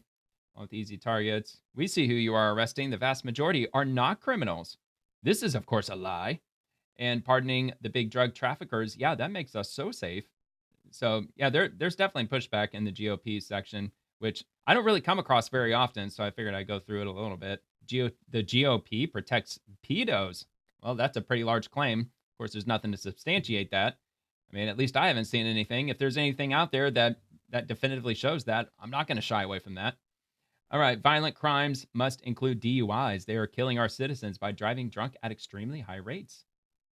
Let's see. Liar. You won't read this, but passed the SAVE Act. Yep. For actual deportees, 70% had no criminal convictions. And he's got a post from Grok. I'm not familiar with. Anyway, based on recent analysis, sources like the Cato Institute, November 2025, around 5 to 7% of ICE arrests and detentions involve individuals with violent crime convictions. For actual deportees, 70% had no criminal convictions, suggesting the violent. Well, see, it's all in the framing, convictions. Like, but being convicted of a crime, of a violent crime, one is to assume that they're going to be thrown in prison for 10 years, 20 years, however many years for the crimes that they're being apprehended for. So yeah, 70% have probably not been convicted of the crimes that they're being accused of. That is most likely true because most of these individuals that ICE is going after, they get arrested in these sanctuary states for horrific crimes, and the state or the jails will immediately release them, often without having to pay any bail, and then ICE has to go out and apprehend them on the street because the jail won't hold them for ICE. And some of the crimes involve the R word or kidnapping or robbery, armed robbery. Like we've been through that over and over again. So, the way that they've got that framed, yeah, I'm sure 70% aren't convicted yet because they haven't had their day in court just yet because they just got out of jail. So what about the drug traffickers, Trump pardon, and the pedos from the Epstein files? Don't count me amount the 12%. I think all illegals should be deported immediately. So, all right, anyway, so we got it from the GOP. And I got one more from them. Foreign influence has no place in our classrooms, but congressional Democrats would rather put our kids at risk than support President Trump's agenda. TDS is at an all-time high. From Caroline Leavitt, the White House press secretary, more than 160 House Democrats voted against crackdown on foreign influence in U.S. schools. I can't believe that this is even allowed in the first place. Like the likes of China and other hostile countries, they're successfully able to influence our children in public schools. I mean, that would only make a stronger argument to get rid of the federal Department of Education if that's where a lot of this is coming from. More than 160 House Democrats voted against a pair of bills Thursday aimed at keeping foreign influence out of U.S. schools. Both pieces of legislation passed with bipartisan support, though Democrats' top ranks opposed each one. Well, it's probably because it's not them who put the bill on the floor. It's the big bad Republicans, so we just have to no matter what. We just want to educate our children, focus on reading, writing, and arithmetic, developing a holistic child, giving the ability to them to think critically. House Minority Leader Hakeem Jeffries, Democrat in New York, told Fox when asked about the pushback, "We're not going to be lectured by a group of Republicans who are dismantling the Department of Education in real time. Literally 90% of the Department of Education as it existed last year is now gone." Yeah, hallelujah. He accused Republicans of attacking public education, just like they're attacking public health and attacking public safety. One of the two, I mean, look, that doesn't have anything to do with the foreign influence. Why don't you answer the question on the foreign influence, dude? One of the two bills was led by House GOP Policy Committee Chairman Kevin Hern, Republican Oklahoma, and would block federal funds from elementary and secondary schools that have programs, cultural exchanges, or other class-related activities that get dollars from the Chinese government. It would also block federal funds from schools that either directly or indirectly get any kind of support from entities or people related to the Chinese government. So yeah, I mean, a lot of talks on the Chinese government trying to influence our children, trying to turn us into a bunch of commies. And rolling on down, where are we at?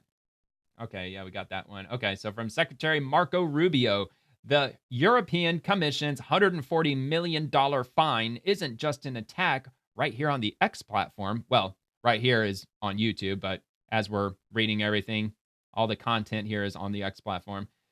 It's an attack on all American tech platforms and the American people by foreign governments. The days of censoring Americans online are over. And we've got this from Brendan Carr, and he is the chairman, as soon as I get this to load up, Chairman Federal Communications Commission. And he says, once again, Europe is fining a successful U.S. tech company for being a successful U.S. tech company. Europe is taxing Americans to subsidize a continent held back by Europe's own suffocating regulations. And from Axios, Elon Musk's X hit with a $140 million fine from the European Commission. And that isn't, he didn't link it, but I'll find it real quick. Okay. And I got it right here. So Trump allies back Elon Musk's X after Europe hits it with a $140 million fine. Looks like it was updated 11 hours ago. And so we've got all the details right here on Axios, and I will link that. It's probably going to be the only Axios article that I come across, so it should be pretty easy to find in the comment or in the description. So I've got one more from the man himself, Elon Musk. The European Union imposed this crazy fine, not just on X, but also on me personally, which is even more insane. Therefore, it would seem appropriate to apply our response not just to the EU, but also to the individuals who took this action against me. He's replying to Senator Ted Cruz. The European Commission's $140 million fine on X is an abomination. It's an attack on a great American job creator, and it's an attack on the free speech of every American. Trump should impose sanctions until this travesty is reversed. And just to get a little bit of context, because they didn't go into detail exactly what this pertains to, so I'll read a little bit of this from Axios. So the top Trump administration officials on Friday decried the European Commission's nearly $140 million fine on Elon Musk's X for violating its modernation law. Why it matters, the penalty sets up a potential showdown with the Trump administration, which has criticized Europe's content digital market laws as overseas extortion. X did not respond to Axios. So State of Play, X is the first company to be fined under the European Union's Digital Services Act, a content moderation law that applies to search engines, social media, and hosting platforms. Quote, the European Commission's $140 million fine isn't just an attack on X, it's an attack on all American tech platforms. Okay, so we already saw that from Marco Rubio. Once again, Europe is fining a successful U.S. tech company for being successful U.S. tech companies. We got that one also. And this is from J.D. Vance. The EU should be supporting free speech, not attacking American companies over garbage. And let's see, the blowback comes the same day the administration put out a national security strategy that accused Europe of censorship of free speech and suppression of political opposition. The commission fined X over concerns with its blue verification checkmark, and the ads repository and public data. On X, anyone can pay to obtain the verified status without the company meaningfully verifying who is behind the account, making it difficult for users to judge the authenticity of accounts and content they engage with. The announcement said, this deception exposes users to scams. I don't believe that's actually true. I mean, I'm verified on X. I pay the $8 a month, and I believe that they actually had me send a copy of my photo ID. I think. I'm pretty sure they did. I mean, it's been a few years since I've done it. But they've got my they at least have my credit card, which means I'm sure they've got my address, and they obviously got to have my real first and last name. So I mean, I think they've got enough to at least maybe not prove beyond any reasonable doubt that you are exactly who you say you are. But maybe they're talking about other accounts that are satire or satirical accounts, which are allowed to be verified. I believe they're allowed to be verified under certain circumstances. But a satire account, it comes with an extra badge or an extra notification underneath it that says that this is a satire account. So, but anyway, so the website's advertisement repository doesn't meet transparency and accessibility requirements because of delays in processing and hidden critical information, the commission said.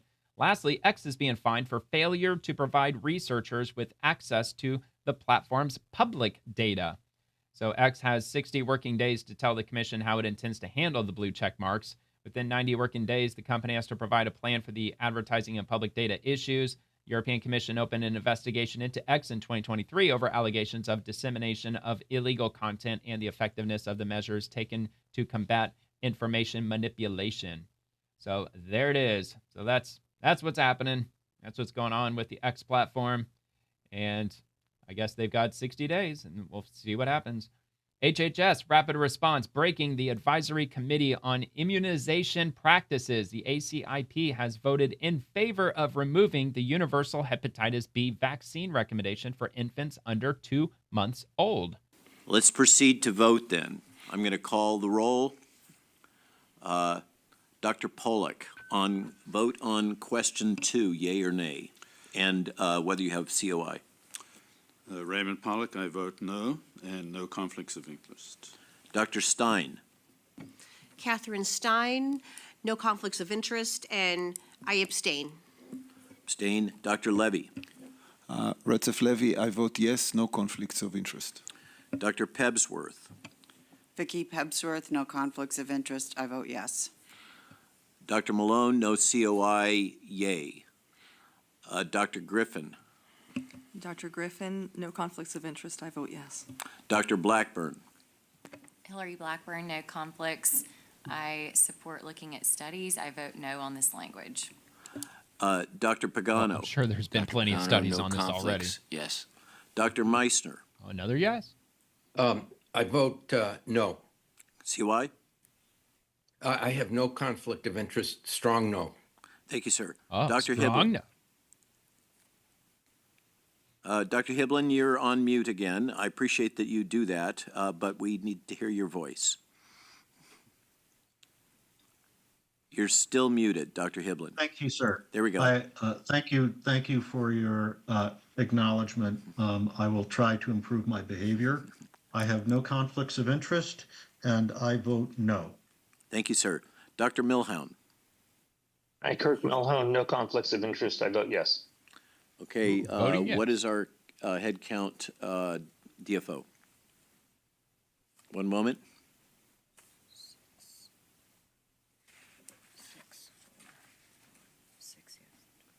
So we have a vote for the record of 6 in favor, 4 opposition, and 1 abstain.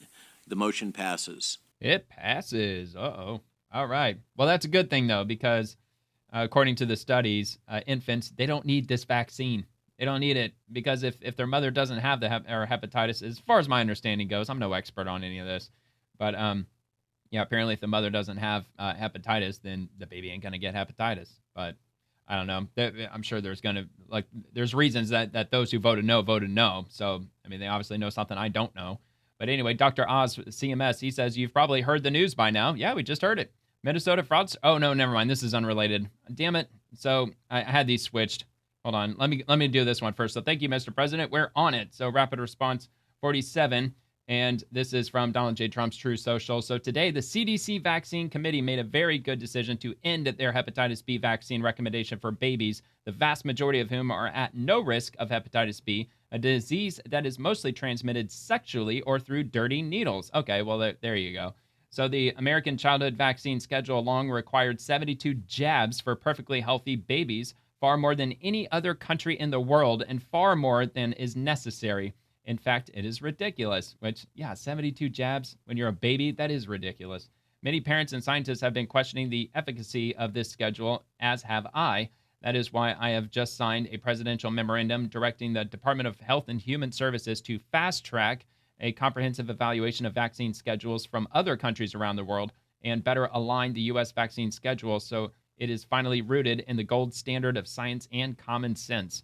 I'm fully confident Secretary Robert F. Kennedy Jr. and the CDC will get this done quickly and correctly for our nation's children. Thank you for your attention to this matter. Maha, make America healthy again. And okay, yep, so I will head back up to this one from Dr. Oz. You've probably heard the news by now. Minnesota fraudsters stole over $1 billion from Medicaid, and you deserve an explanation. Our staff at CMS told me they've never seen anything like this in Medicaid, and everyone from Governor Tim Walz on down needs to be investigated because they've been asleep at the wheel. Based on what we know now, this is a clear dereliction of duty.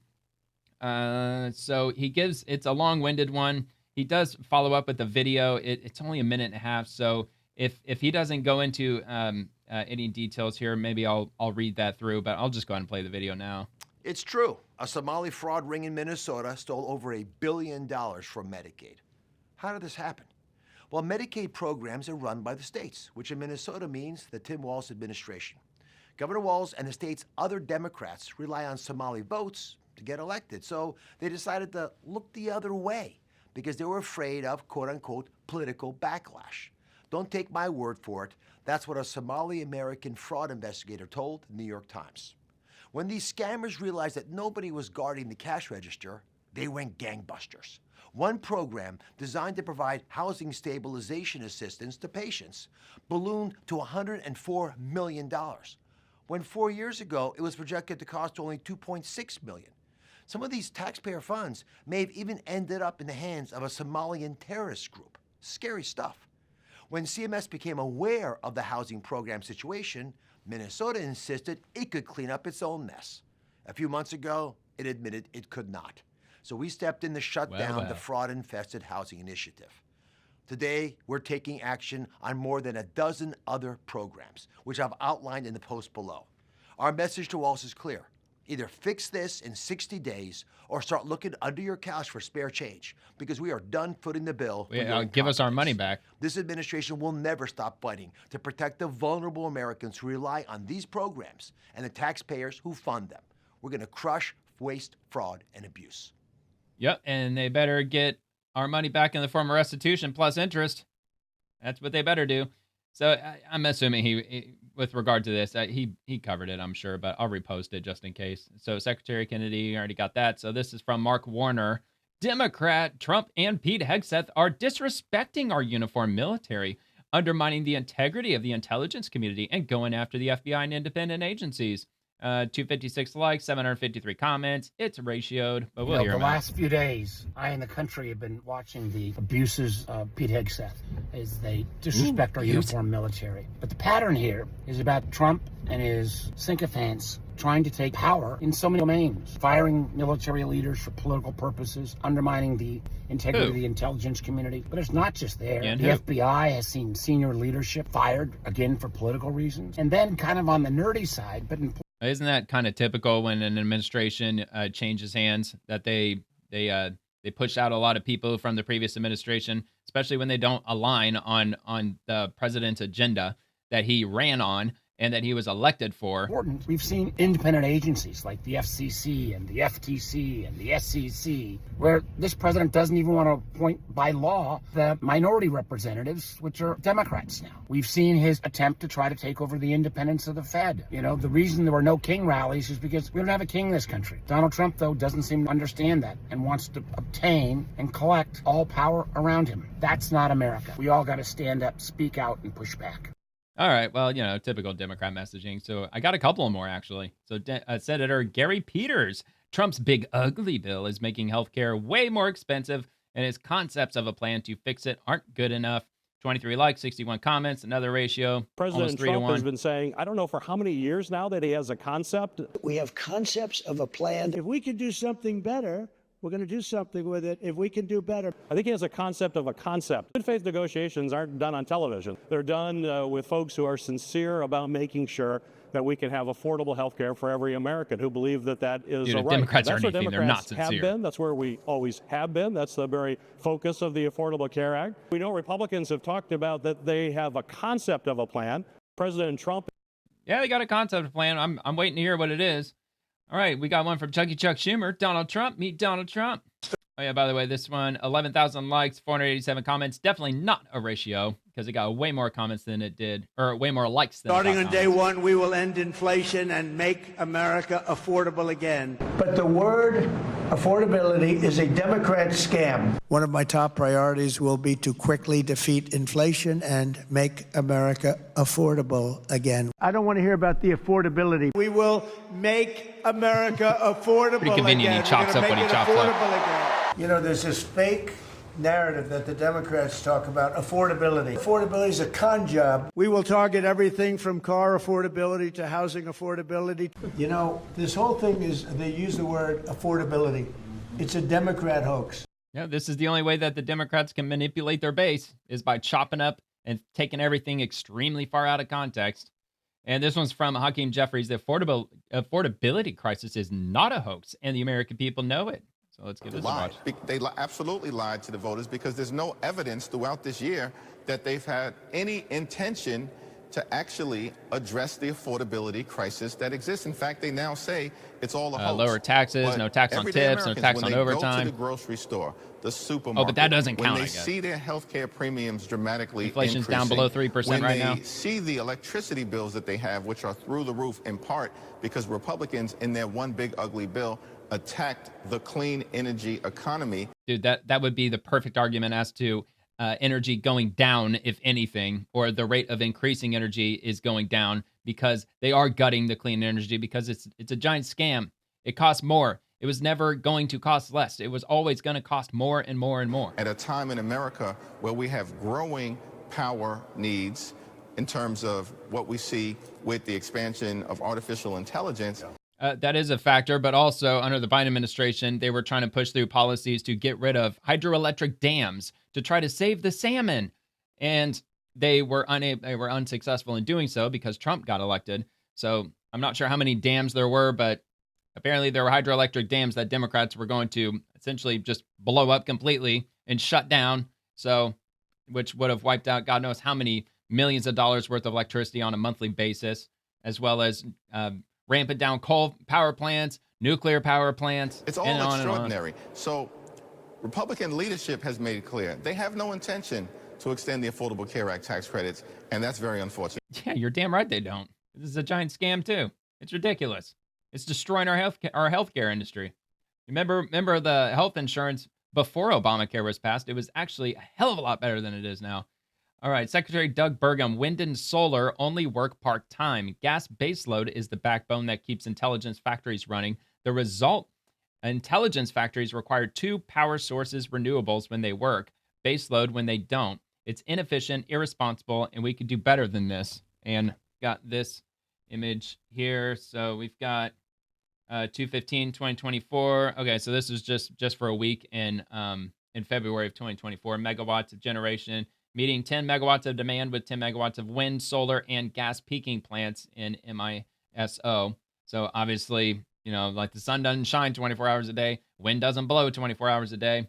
I'm sure that typically the wind is going to blow around the same time that the sun is shining, as this indicates, as it's clearly indicating, because like the sun heats up, it mixes up with the atmosphere, the heat of the sun. Heat rises, cool falls, that whole thing.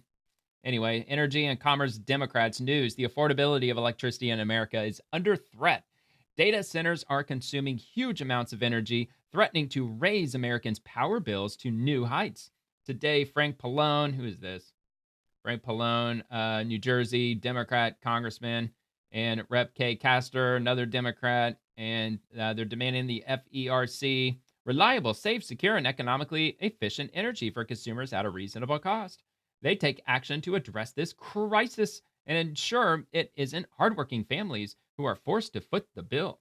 E and C Democrat leaders demand FERC protect families from skyrocketing energy bills as data centers strains the power grid.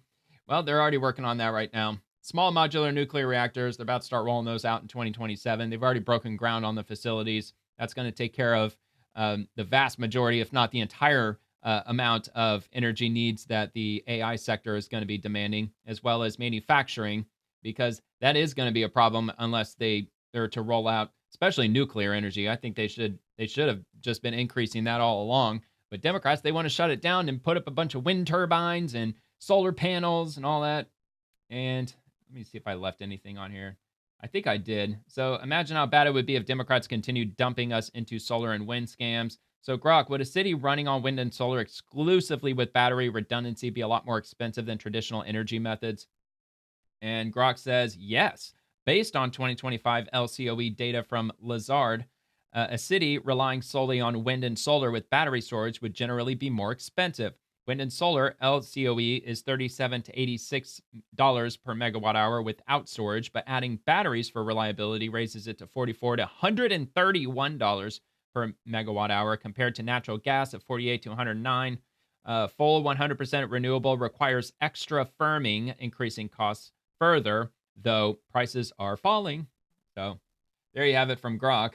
So, all right, so we'll move on to the next topic. From U.S. Department of Energy Secretary Chris Wright, the Trump administration will not allow the taking down of dams, the closing of coal and gas plants, and all of the things the Biden administration did to drive electricity prices up. We're reversing those. Mr. Secretary, I think I see you at the Columbia River right there. What are you doing there?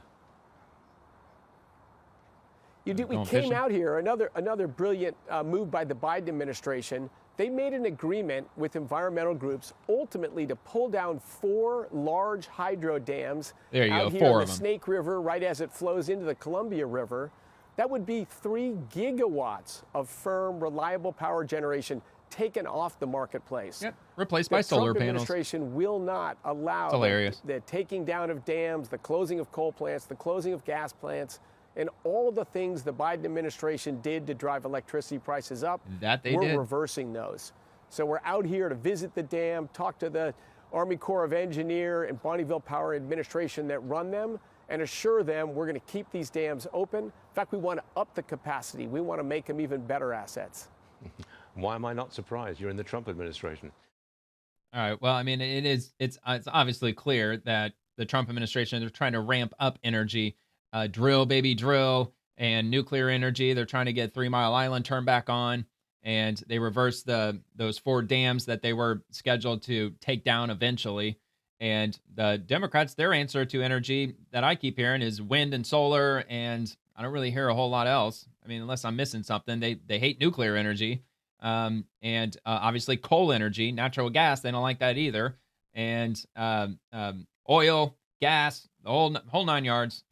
And it's not good, man. If you start scaling all that shit back, obviously electricity is going to get more expensive. But yet Democrats are blaming Republicans on increasing electricity. That doesn't really seem to make a lot of sense.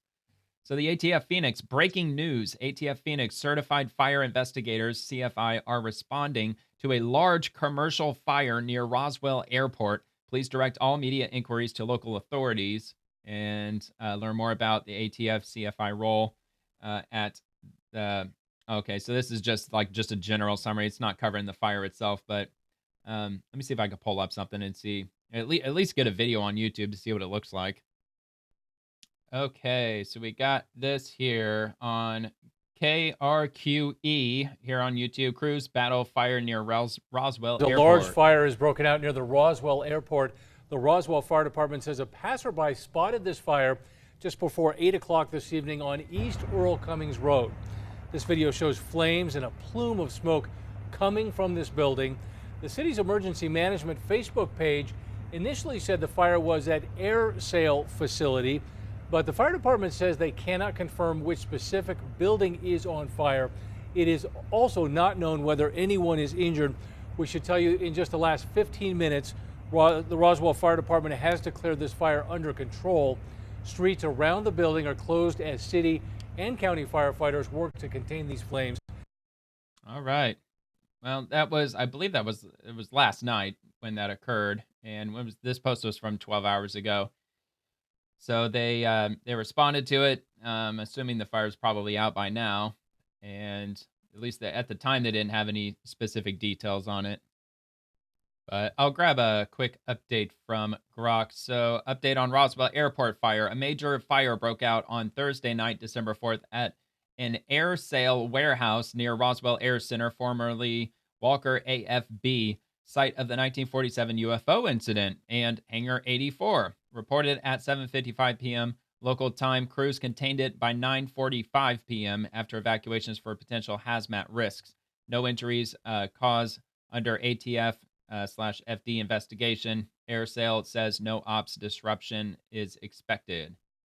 Okay. And got this from Veterans Affairs. Today, Memorial Minute honors U.S. Navy landsman William Lukes, who served in the Korean expedition of 1871. His team stormed an enemy fort to rescue their lieutenant. He was later discovered unconscious with 18 stab wounds, but he survived and was awarded the Medal of Honor for his heroic actions. Help honor his legacy by leaving a tribute on his memorial page at the following, which I will link also, and that's going to be on vlm.cem.va.gov, and we got a video. Hello, today we're at the Los Angeles National Cemetery, and I want to honor the life and service of Navy landsman William Lukes. He served in the Korean expedition of 1871, while he and several other of his battle buddies stormed an enemy fort to try and rescue their lieutenant. Unfortunately, the other two men with him were killed in action, but he continued to press on.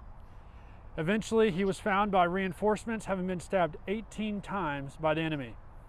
His body was covering his deceased lieutenant, but he was found unconscious and survived. For his heroic actions, he was awarded the Medal of Honor. We thank him for his service, for his sacrifice, and are proud to have him here with us at the Los Angeles National Cemetery. This has been your Memorial Minute. Man, that'd be a hell of a story. He got the Medal of Honor. And unfortunately, his lieutenant didn't survive, but anyway. Okay, so from Space Systems Command, the U.S. Air Force and USS Space Force are teaming up to power the DAF Battle Network, delivering a resilient, integrated system to give warfighters a decisive edge. Stronger together, shaping the future of joint operations. That's going to be a SSF or SSC, spaceforce.mil. To facilitate integration with air domain, the Department of the Air Force's Program Executive Office for Command, Control, Communications, and Battle Management works extensively with the Space Force's Space Systems Integration Office to deliver the DAF Battle Network, the system of systems that provides resilient decision advantage to warfighters. DAF PEO C3BM is aligned under both the Assistant Secretary of the Air Force for Acquisition, Technology, and Logistics and the Assistant Secretary of the Air Force for Space Acquisition and Integration at the Pentagon.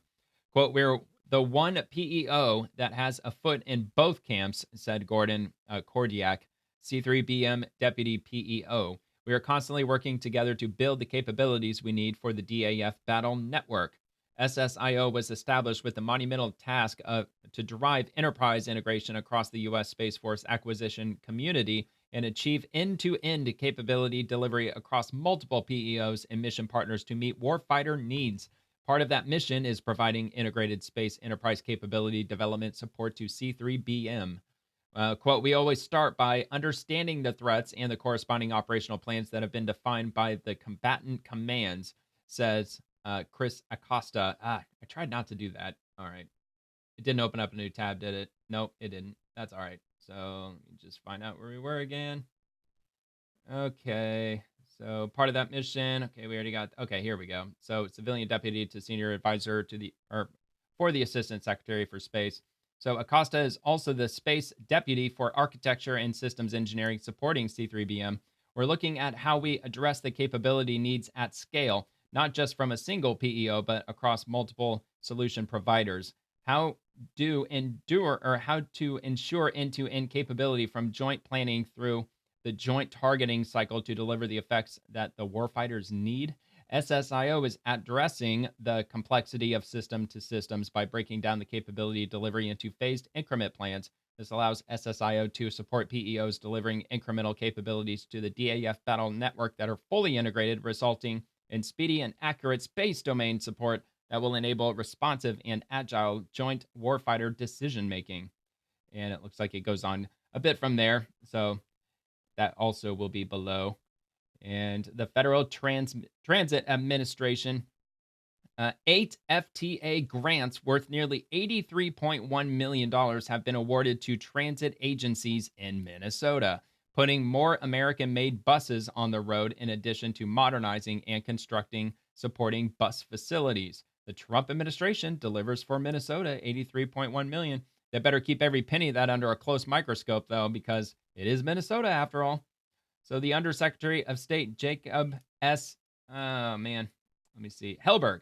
Undersecretary of State Jacob S. Hellberg, the Undersecretary. So the new national security strategy of the United States, quote, as Alexander Hamilton argued in our republic's earliest days, the United States must never be dependent on any outside power for core components, from raw materials to parts to finished products necessary to the nation's defense or economy. The future belongs to makers. You can read the full strategy at whitehouse.gov and the National Security Strategy of the United States of America. Let's see, where did that go? Here we go. And yeah, I was going to say, this is going to be too long for me to read. It is 33 pages in total, but this is the National Security Strategy released by the White House, and it's downloadable. It's a PDF if you want to read the whole thing. Table of contents. So what is American strategy? How American strategy went astray. President Trump's necessary welcome correction. And what should the United States want? And what do we want overall? And so on and so on and so forth. And then it covers the different regions of the world and our strategy to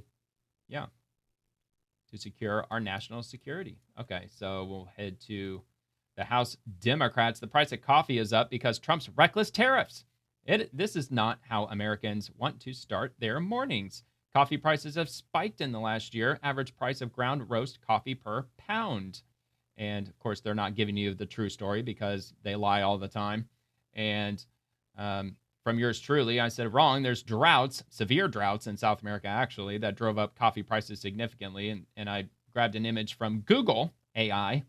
Not from Grok this time. I went over to Google because, according to some people, Google might be a little bit further left-leaning in favor of Democrats, so I figured I'd go with Google on this one. Yes, severe droughts, particularly in major producers like Brazil and Vietnam, have been a major reason for increased coffee prices by slashing crop yields, creating tighter global supply, and causing market volatility alongside other factors like climate extremes, frost and heavy rain, and rising demand. These weather issues, ... So, of course, it's Google. So they're going to talk about climate change, more climate change. And it wasn't, I have to go check again, but coffee might be one of those items that Trump took off of the tariffs list because he did remove some food items. And I want to say coffee was one of them that was removed from the list of tariffed products that are made outside the U.S. Okay, Dr. Roger Marshall, Netflix's $82 billion attempt to buy Warner Brothers. Did you know this? I didn't know this, that Netflix, they're at least trying to buy Warner Brothers. It would be the largest media takeover in history, and it raises serious red flags for consumers, creators, movie theaters, and local businesses alike. One company should not have full vertical control of the content and the distribution pipeline that delivers it. And combining two of the largest streaming platforms is a textbook horizontal antitrust problem. Prices, choice, and creative freedom are at stake. Regulators need to take a hard look at this deal and realize how harmful it would be for consumers and Western society. Yeah, I mean, it could very much be problematic. Or people could just shut off the computers, turn off the TV, and just quit watching, stuff that just essentially just really wastes your time. That's really what movies and TV shows really are. There's just a waste of time unless you're watching educational documentaries or something like that. All right, Treasury Department. U.S. Treasuries are having their best year since 2020, and the investors who had confidence and faith in President Trump's economic policies have been richly rewarded. Never bet against the president or America. And it's got an image of the bond market returns. Again, this is from the U.S. Treasury. So 10-year Treasury note, constant maturity total return index, and the source is the United States Department of the Treasury and Haver Analytics. And the percentage that's on the vertical, and from 2020 to 2025, I believe that was already mentioned in the post. So obviously under Trump, doing well. 2024, it went up just a little bit, but yeah, I mean Trump has already made it way up, but for the majority of Biden's term, it was down, man. 2022 was a freaking rough year, man. Bureau of Land Management, nation. Let's see, national, right? Yeah, so the National Bureau of Land Management. So they say this: have you picked out your Christmas tree yet? Or maybe you need some firewood to keep cozy on those chilly winter nights. We've got great news. Through January the 31st, you can snag your Christmas tree and firewood permits for just $1 each. This is the perfect opportunity to create holiday memories while enjoying our beautiful public lands. Whether you're cutting down a tree or gathering firewood, your adventures await. Learn more about this festive offer and how to get your permits right here. Let the holiday ventures begin. And I'm not familiar with this. I've lived in big cities for most of my life, and I'm not near like vast open public lands. But the Bureau of Land Management, they launch immediate fee cuts, delivering meaningful cost savings for families during the holidays. That's kind of cool. You can go out onto public land and scoop up firewood. I didn't know you could do that. So let's see. So effective today, let me get to that. Effective today, the Bureau of Land Management will reduce fees for personal use Christmas tree and firewood permits. They'll open new cutting areas in overstocked woodlands, prioritizing locations near communities, military bases, tribal areas, and rural counties that benefit most from additional access. And they're also increasing household limits to up to 10 cords of firewood. Dude, that is a lot.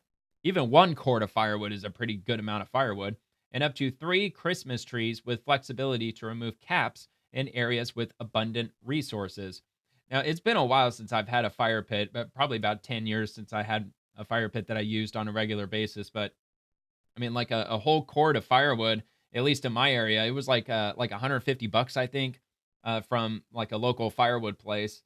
But yeah, man, 10 cords of firewood, that should be way more than plenty. Just in my opinion, maybe not. I mean, if you're using exclusively firewood to heat like a 2,000 square foot home, maybe that would require that amount of firewood over an entire season, especially if you live somewhere up far north like Montana, Minnesota, North Dakota, something like that. Sure, it probably would take a lot of firewood. All righty. And, is there anything else they added here? Oh, no, just discover more. Just some images. As the Bureau of Land Management, they post images, scenic views all the time on their profile. I come across that a lot. All right, U.S. National Archives. The 21st Amendment was ratified on this day, on December 5th of 1933, marking the end of prohibition and the national ban on alcohol sales. The National Archives holds extensive holdings related to prohibition and its repeal. They have an image, Blatz Brewing Company, Milwaukee, Wisconsin. Copyright 1934. Picnic beer. Content 64 fluid ounces. Does not contain more than 4 per centium of alcohol by weight. Yada, yada. And I've got this follow-up from the same U.S. National Archives. To celebrate this occasion, enjoy this cocktail construction chart, including cocktails or mocktails to impress your guests at upcoming holiday parties. Think you've got what it takes to master the art of making a martini by following this chart? Give it a shot. And this looks interesting. Let's see if I can bring it up a little large. No, that even makes it worse. See, that's if in case you wondered why I don't always full screen this, that's why. Because it just, I don't know. I just don't like the way this looks. That's why I have it set up the way that I do. But yeah, anyway, if you're interested in trying to figure out how to make a martini using this method, it looks like this was done in the 1930s, it appears. Let me see if I can find a year.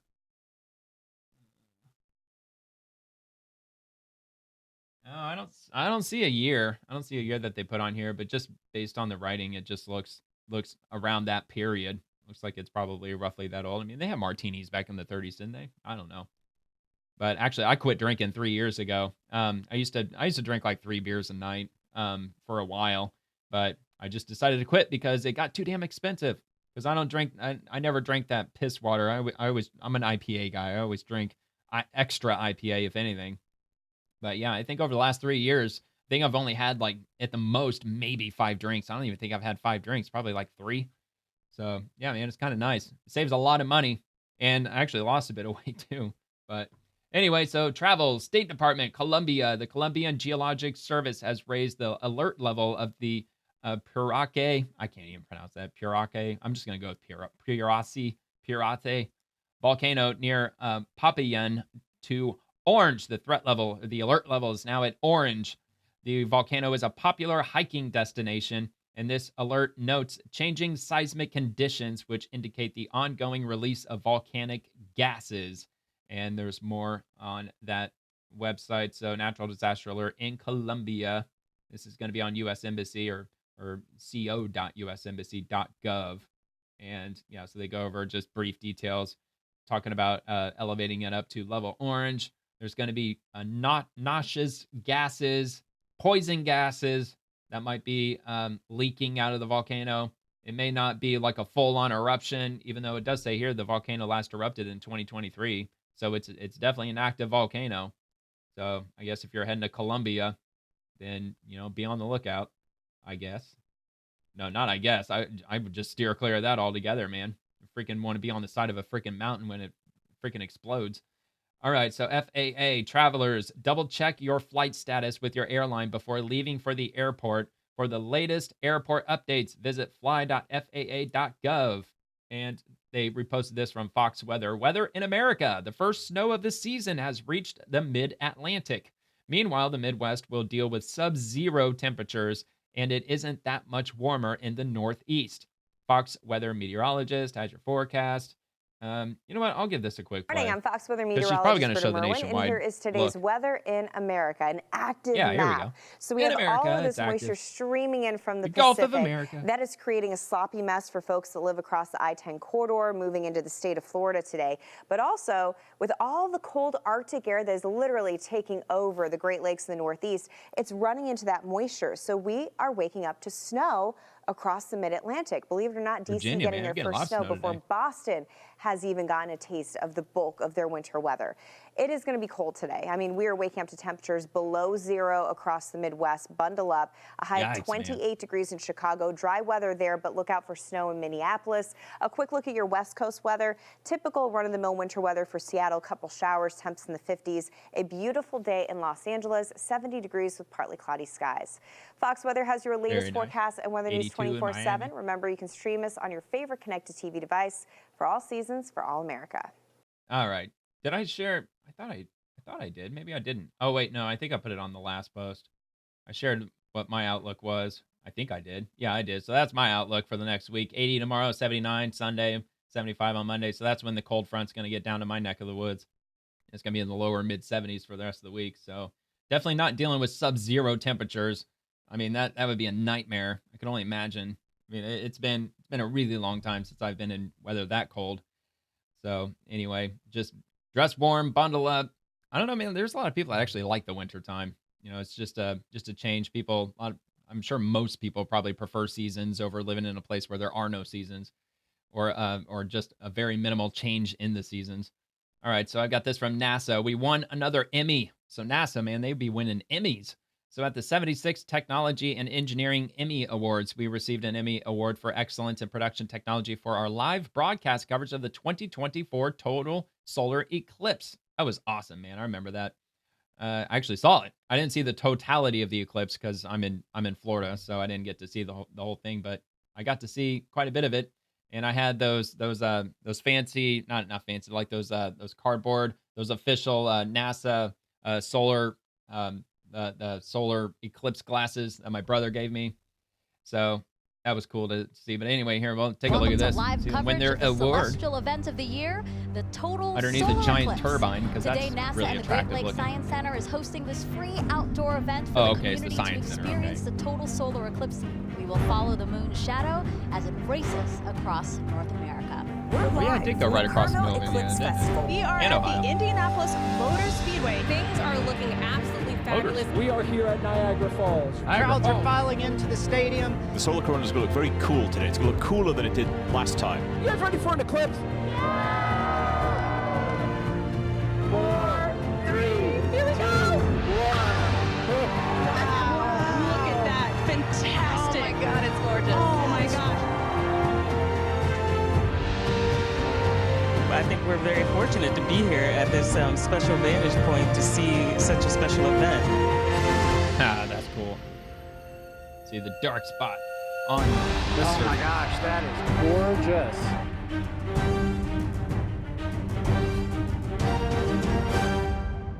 Very cool.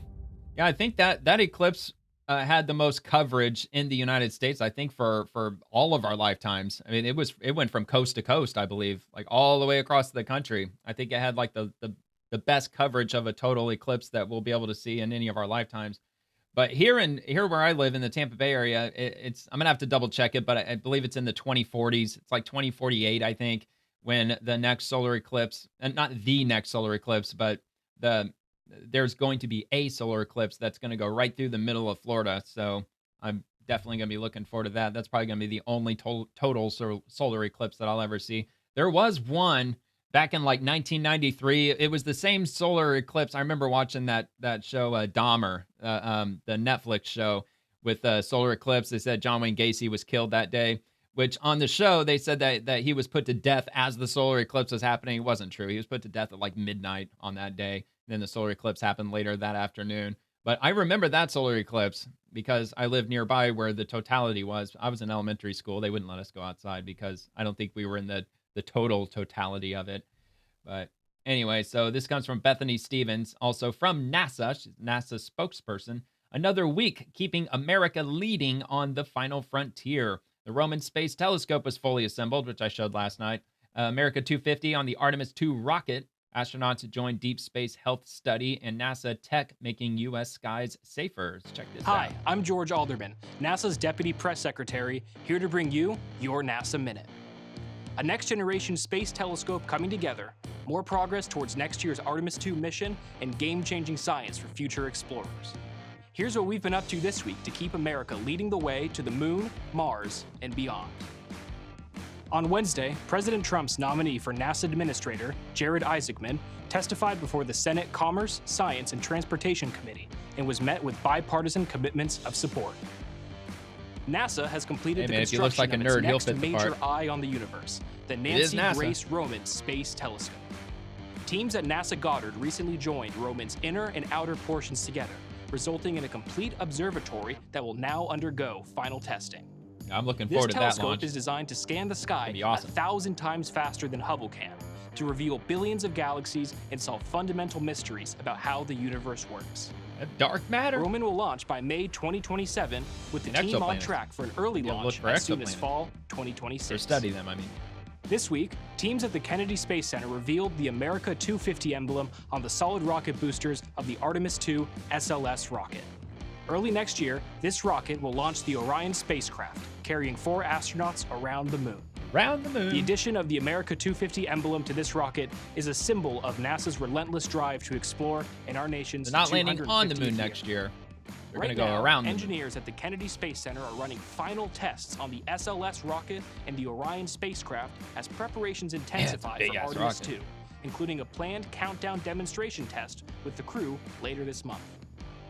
And speaking of Artemis II, the entire crew provided blood samples to participate in the AVATAR experiment, which stands for a Virtual Astronaut Tissue Analog Response. This experiment will travel with our astronauts around the moon on the Artemis II mission to help NASA better understand the effects of deep space travel on the human body, helping us better support future explorers of space. On Tuesday, NASA Technology announced that it will fly and test a commercial robotic arm in space with the Fly Foundational Robots mission. Set to launch in late 2027, this technology demonstration mission aims to unlock capabilities like refueling spacecraft and building habitats to advance America's long-term presence in Earth's orbit, on the moon, and beyond. Aircraft icing, which is where freezing water droplets can accumulate on a plane's wings and other surfaces, can pose a serious risk to passengers and crew. Well, But and now, people on the NASA ground. has made its new Glen Ice technology available to aircraft engineers across America, giving them the ability to design new aircraft in a way that will dramatically reduce ice buildup, improving the safety of our skies. That's a wrap on this NASA Minute. We'll see you next week. All right. Yeah, somebody shared a video just the other day. I think it happened about a week ago. There was somebody in Florida who I think it was in like Lee County or something. Maybe not. Maybe it was up north. But yeah, there's somebody had a giant block of ice that just crashed right through their roof, and it came from a plane because there was icing on I'm assuming probably on the wing, and it fell off the plane and it went right through into somebody's living room. There's like a big hole in their roof because they got hit with a freaking big block of ice. So yeah, I mean, it's no joke. So at least they got something in the works with that. I mean, that would be nice if they took care of that. But all right, is that all I got? Yeah, man, that's all I got. That's all I got for the swamp tonight. It is Friday night, and it is going to be probably actually, here, let me crank this up a bit. Yeah. All right. And I'll probably do a couple of videos over the weekend. I'm not sure. I got some things going on this weekend. I actually have to, damn, dude, I cranked up my background music. I'm all over the place trying to end the episode tonight. Oh, man, it was a long day, but I'm getting my timing belt changed in my car tomorrow. So I got some work to do with that, and I got a couple other plans happening this weekend. So I'm not sure if I'm going to be able to put out much this weekend. Usually I put out like 2, 3, sometimes 4 videos. Not sometimes related to the swamp, sometimes it isn't. But I'll see what happens this weekend. Maybe I'll put out something.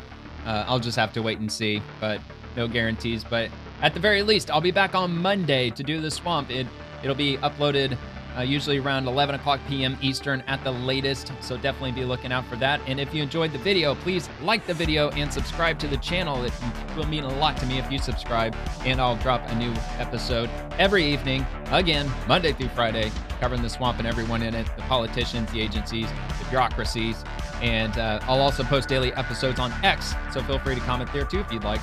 Thank you so much for watching. Hope you have a great rest of your night and a fantastic weekend, and God bless America.